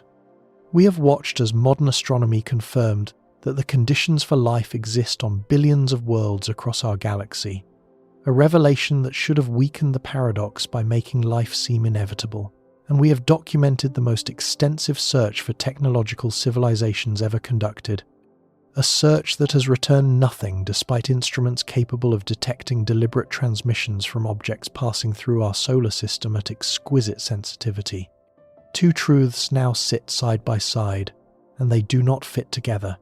The universe appears extraordinarily well suited to producing life, and it appears, by every measure available to us, to contain no technological civilization that has made itself detectable. The contradiction between these truths is not shrinking, it is growing, and now we need to confront what that growth actually means. Let us begin by being ruthlessly precise about the nature of the problem. The Fermi paradox is not simply the observation that we have not found aliens. That alone would be unremarkable. We have not found many things. The paradox is specifically about the mismatch between expectation and observation. The fact that our best scientific understanding of the universe generates a strong expectation that detectable civilizations should exist, while our best observational evidence says they do not. The paradox lives in the gap between those two positions, and the critical development of the last 3 decades is that the gap has widened, not narrowed. In 1950, the gap was real but fuzzy. Fermi's argument relied on estimates about stellar populations and galactic timescales, both of which were well established. but also on assumptions about planet formation, habitability, and the emergence of intelligence, none of which could be verified. Every unverified assumption was a place where the paradox could be absorbed. Maybe planets are rare enough to explain the silence. Maybe habitable conditions require a precise set of circumstances that almost never occurs. Maybe intelligence is a one-time accident. Each unknown variable served as a potential escape hatch, a way to reconcile the apparent emptiness of the sky with the apparent vastness of cosmic opportunity. What modern astronomy has done is close those escape hatches one by one. Not all of them, not completely, but enough of them, and decisively enough, that the remaining explanations for the silence have become narrower, stranger, and more unsettling. Consider the first and most intuitive escape hatch. Perhaps planets are rare. This was a defensible position before 1995. No one had detected an exoplanet around a sun-like star. If planets were extraordinarily uncommon, then habitable planets were rarer still, and the silence required no further explanation. There was simply no one else out there because there was nowhere else for them to be. Kepler demolished this argument. Planets are not rare, they are ubiquitous. Virtually every star in the galaxy has at least one planet. Rocky planets in habitable zones are common enough that the Milky Way contains billions of them. The escape hatch did not just narrow, it slammed shut. Whatever is causing the silence, it is not a shortage of planetary real estate. Consider the second escape hatch. Perhaps habitable conditions are a fluke. Even if planets are common, maybe the specific conditions that life requires, liquid water, a stable climate, the right atmospheric chemistry, a magnetic field to shield the surface from radiation, are so demanding that they almost never occur together. This argument has been weakened, but not eliminated. We do not yet know how many of those billions of habitable zone planets actually have conditions suitable for life as we know it. Some may lack atmospheres. Some may be tidally locked, with one face perpetually roasting and the other perpetually frozen. Some may orbit stars that blast their surfaces with lethal flares. But the trend line is not encouraging for those who want to use this escape hatch. Every year brings new evidence that habitable conditions are more robust than previously assumed. Studies of red dwarf systems suggest that some tidally locked planets could maintain temperate zones. Atmospheric models show that a wider range of planetary configurations can support liquid water than earlier estimates predicted. The discovery of subsurface oceans on moons in our own solar system, Europa, Enceladus, and possibly others, demonstrates that liquid water can exist far outside traditional habitable zones. The concept of habitability has expanded, not contracted. The universe keeps revealing new ways that worlds can be hospitable. Consider the third escape hatch. Perhaps we simply have not looked hard enough. This was the strongest argument for decades, and it remains partially valid. The galaxy contains hundreds of billions of stars, and we have searched only thousands. The electromagnetic spectrum is vast, and we have covered only portions of it. There may be forms of technology we cannot imagine, and therefore cannot detect. All true. But as we have seen, the search has grown enormously in scope and sensitivity. The parameter space that has been ruled out expands with every survey. Within the local volume of space where our instruments are most sensitive, the silence is not an artifact of inadequate equipment. It is a measured property of the data. The argument that we have not looked hard enough becomes harder to sustain with each passing year and each broader null result. Consider the fourth escape hatch. Perhaps civilizations destroy themselves before they can become detectable. This is the argument that resonates most viscerally with human experience. We look at our own species teetering on the edge of nuclear capability, climate disruption, and increasingly powerful artificial intelligence, and we project our anxieties onto the cosmos. Maybe every civilization that reaches a certain level of technological sophistication inevitably turns that technology against itself. Maybe the filter is self-destruction. Maybe the galaxy is littered with the irradiated ruins of species that built the bomb before they built the wisdom to refrain from using it. This explanation is psychologically compelling but logically demanding. It does not require that some civilizations destroy themselves. It requires that all of them do. Every single, across every star system, every planet, every billion-year window of opportunity, not one civilization in the entire history of the galaxy can have survived its own technology long enough to expand beyond its home world. Not one exception, not one outlier, not one species that figured out sustainability or redundancy or caution. The filter must be perfectly lethal and perfectly universal. That is a strong claim. And the larger the number of civilizations that should have arisen, the stronger the claim must be to account for total silence. Modern estimates of habitable zone planets make the required universality even more extreme. You need the self-destruction rate to be 100% across a potential population of thousands or millions of independent civilizations. The odds of that seem low, though not impossible. Consider the fifth escape hatch.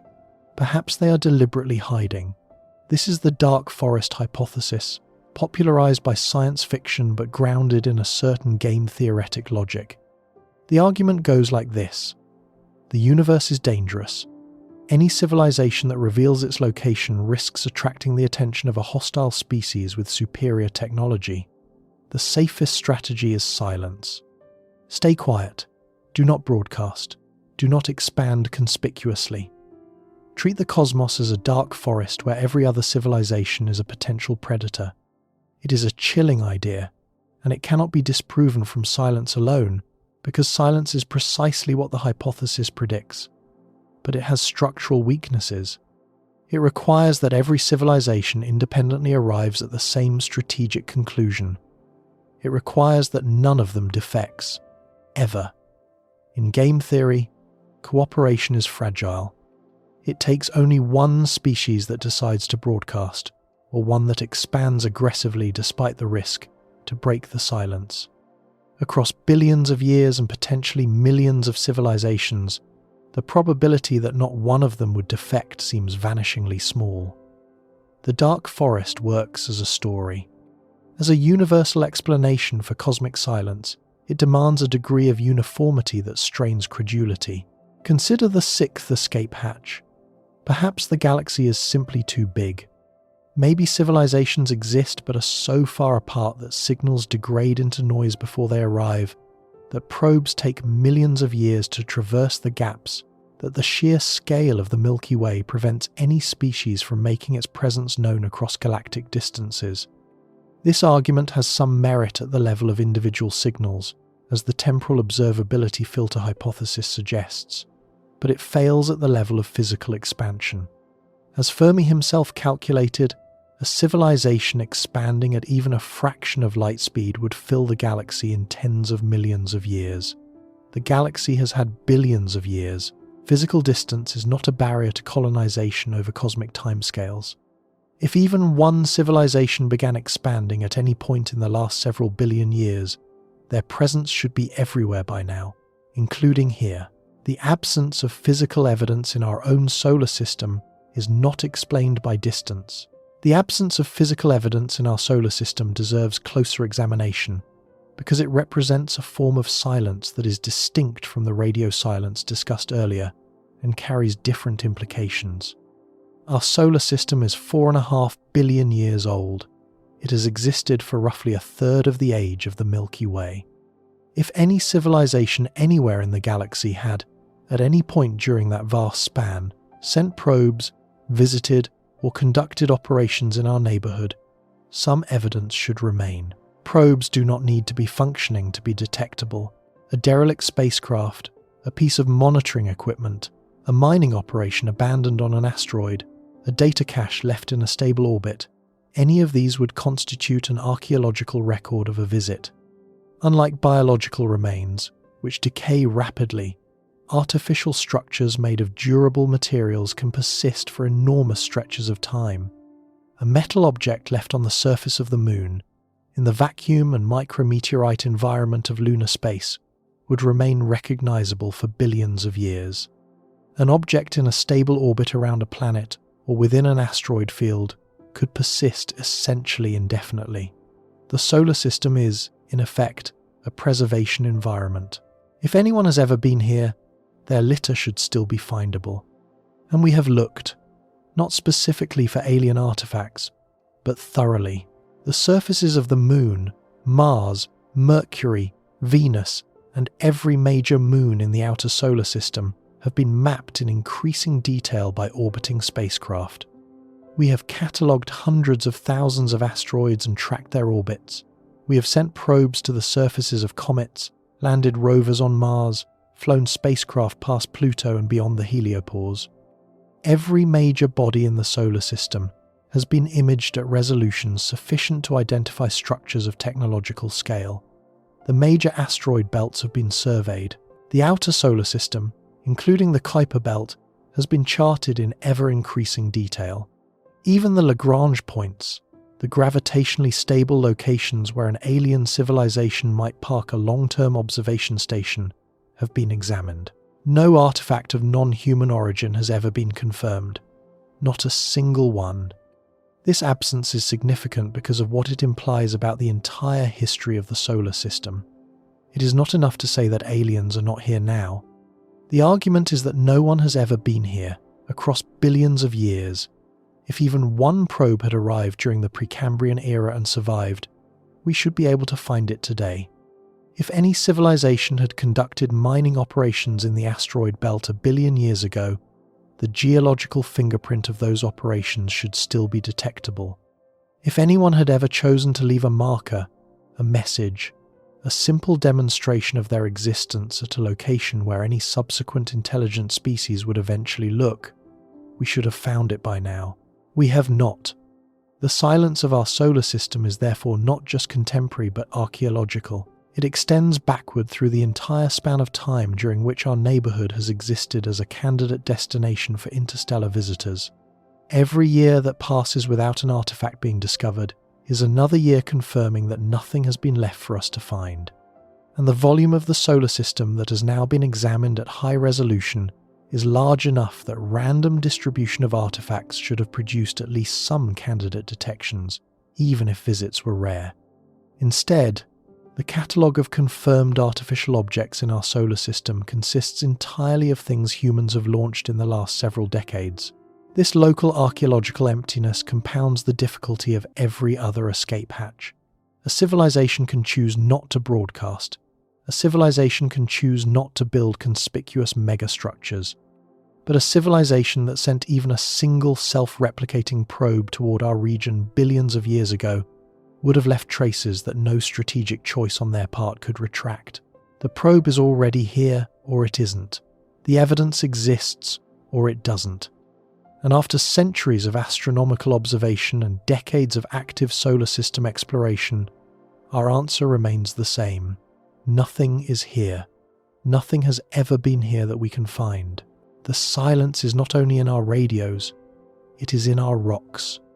Each of these escape hatches remains at least partially open.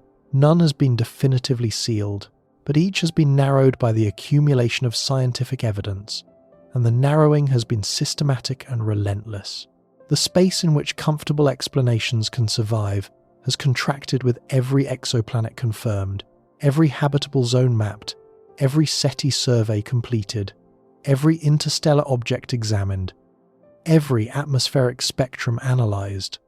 The paradox is not merely unsolved, it is more constrained than it has ever been. This is where a concept called the Great Filter enters the conversation. The Great Filter is the idea that somewhere in the chain of steps between dead chemistry and a galaxy-spanning civilization, there is a barrier of extraordinary difficulty or lethality. Something in that sequence is so improbable or so dangerous that it prevents the progression from completing. The filter could sit at any point along the chain. Maybe the origin of life is the filter, an event so chemically improbable that it has happened only once in the entire galaxy despite billions of suitable environments. Maybe the transition from single-celled to multicellular life is the filter, a hurdle that took over 2 billion years to clear on Earth and might fail everywhere else. Maybe the evolution of intelligence is the filter, a development that requires such a specific set of ecological pressures that it almost never occurs. Or maybe the filter sits ahead of us, in the transition from a planet-bound technological species to a spacefaring one. Maybe civilizations routinely develop the capacity to destroy themselves and routinely exercise that capacity. Here is why the Great Filter matters for our story. Modern discoveries have provided data on several of the early steps in the chain. Planet formation is not a filter, because planets are everywhere. Habitable conditions are probably not a severe filter, because habitable zones are common and the chemistry of life is cosmically abundant. If the filter sits at these early stages, it is not doing its job, because the preconditions for life appear to pass through easily. This pushes the filter later in the chain. Either the origin of life itself is far harder than the speed of its appearance on Earth suggests, or complex life is far harder to evolve than the diversity of multicellular lineages on Earth suggests, or intelligence is far harder to develop than the convergent evolution of brains on Earth suggests, or the filter sits at or beyond our current stage of technological development. That last possibility is the one that carries the most existential weight. If the early filters are not severe enough to explain the silence, and if we have already passed them, then the great filter may still be ahead of us. Something that technological civilizations tend to encounter, something that tends to end them, not with certainty, not in every case, but with high enough frequency that the galaxy remains quiet. This is not a proven conclusion. It is a logical consequence of the evidence as it stands today, and it is precisely the kind of implication that has grown sharper as modern astronomy has made the early steps look easier. A different perspective has emerged in recent academic work that deserves attention for its sobriety. A paper published in 2025 explored what the authors called mundane solutions to the Fermi paradox. The central premise is that technological civilizations may simply reach limits to their development well below the threshold of interstellar expansion, not because they destroy themselves, but because the physics and economics of growth naturally plateau. A civilization might develop advanced energy systems, sophisticated computing, rich cultural and scientific traditions, and yet never find it practical or desirable to send colonies to other stars. Interstellar travel, even at modest speeds, requires energy budgets and engineering challenges that may exceed what any realistic civilization can sustain. If this is the norm, the galaxy could contain numerous modest, quiet civilizations that are invisible to our instruments simply because they are not doing anything loud enough for us to detect. This is a less dramatic explanation than self-destruction or cosmic predators, but it trades one mystery for another. If the galaxy contains many quiet civilizations living within the limits of their home systems, then intelligence may be common but permanently isolated. Each civilization is a candle burning in an enormous dark room, too dim to be seen from across the hall. The Fermi paradox is resolved not by the absence of intelligence but by the absence of ambition, or rather by the physical impossibility of translating ambition into interstellar presence. This is arguably the most optimistic explanation available, but it carries its own melancholy. It means the cosmos may be filled with minds that will never know each other exists. What emerges from all of these considerations is not a single answer, but a narrowing of the available answers. And every candidate that survives carries implications that are, in one way or another, disquieting. If life is extraordinarily rare despite abundant conditions, it means we are a cosmic accident of almost inconceivable improbability, alone in a universe built to host billions of experiments that all failed. If life is common but intelligence is rare, it means that something about the evolution of minds is far more difficult than our own history suggests. If intelligence is common but technological civilizations are short-lived, it means that our species is approaching or has already entered the most dangerous phase of its existence. If civilizations survive but choose isolation, it means we are surrounded by neighbors who will never speak to us. If civilizations survive and expand but we cannot detect them, it means our understanding of physics and technology is so incomplete that we are functionally blind. None of these conclusions is comforting, and the progression of scientific knowledge over the last 75 years has systematically eliminated the most comforting possibilities while leaving the unsettling ones intact. This is the core of what makes the Fermi paradox more terrifying now than when Fermi first posed it. The paradox itself has not changed. The question is the same. Where is everybody? What has changed is the weight of evidence behind the question. In 1950, the paradox was a thought experiment built on rough estimates and theoretical reasoning. It was a puzzle, elegant and provocative, but ultimately abstract. Today, it is a quantified contradiction between observed cosmic abundance and observed cosmic emptiness. The abundance is not speculative. It is measured. Over 6,000 confirmed exoplanets, billions of estimated habitable zone worlds, universal chemistry, cosmic timescales that dwarf the span required for galactic colonization. The emptiness is not assumed, it is documented. Thousands of stars surveyed, billions of frequency channels scanned, interstellar visitors examined at sensitivities that border on the absurd, atmospheric spectra analyzed, infrared surveys completed, megastructure candidates investigated and explained by natural processes. Every improvement in our understanding of the universe was supposed to bring us closer to answering Fermi's question. Instead, each improvement has made the question heavier. Each confirmed exoplanet adds a grain of sand to one side of the scale. Each null SETI result adds a grain to the other. The scale has not tipped toward an answer. It has groaned under the increasing weight on both sides, while the balance point, the explanation, remains missing. We are living in the era when this contradiction may be at its most severe. Our instruments are good enough to detect certain categories of technosignatures across interstellar distances. Our surveys are broad enough to place meaningful constraints on the prevalence of detectable civilizations. Our knowledge of planetary abundance is secure enough to generate strong expectations, and our results are consistent enough to generate strong discomfort. If easy evidence of cosmic neighbours were going to appear, this is roughly the epoch when it should have started showing itself. The fact that it has not is a finding in its own right. Future telescopes and missions will push the search deeper. The Vera Rubin Observatory will catalogue interstellar objects at rates that make comprehensive technosignature follow-up routine. ESA's Plato mission will expand the census of Earth-sized planets around Sun-like stars. Next-generation extremely large telescopes will characterize the atmospheres of smaller, more distant worlds. The search will continue to scale up in power and precision. Perhaps one of these instruments will detect something that changes everything. A biosignature in an exoplanet atmosphere, an anomalous signal that survives every filter, a probe drifting through the outer solar system. That possibility remains open, and it is why the search continues. But it is equally possible that the silence will hold, that every new survey will return the same result, that every atmospheric spectrum will be consistent with natural chemistry, that every interstellar object will behave exactly like a natural icy body. And if that happens, the paradox will not fade into irrelevance. It will intensify further, because each negative result, combined with each positive finding about cosmic habitability, will push the contradiction deeper and make the remaining explanations stranger. There is a version of this story that ends with reassurance.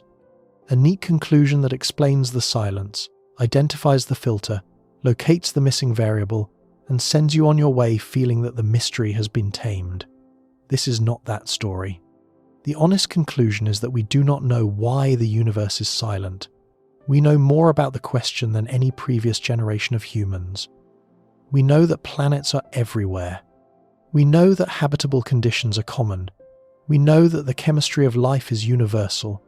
We know that we have looked and found nothing. And we know that each of these facts makes the others harder to reconcile. The terrifying truth about the Fermi paradox is not that it remains unsolved. Unsolved problems are common in science, and most of them are not frightening. The terrifying truth is that the paradox has moved in the wrong direction.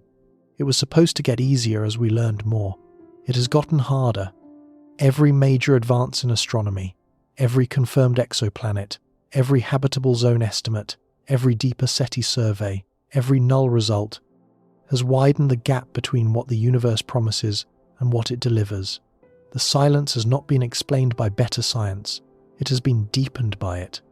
Fermi asked his question in a world where we did not know if other stars had planets. We now know they do. He asked in a world where we could not estimate how many worlds might support life. We now estimate billions. He asked in a world where our search for signals had not yet begun. We have now conducted thousands of hours of observation across billions of channels with instruments of extraordinary sensitivity. And the answer to his question has not changed. It is the same answer it was in 1950. Silence. Pure, unbroken, inexplicable silence. Except now we know enough to understand how inexplicable it truly is. Where is everybody? We have checked the addresses. Billions of them are real. We have knocked on the doors. None of them have opened. And with every door we confirm exists, the quiet on the other side becomes a little more difficult to bear. That is the Fermi paradox in 2026. Not a relic of mid-century speculation, but a living, growing, deepening wound in our understanding of the cosmos. A wound that better science has not healed, but has instead made rawer, wider, and more impossible to ignore.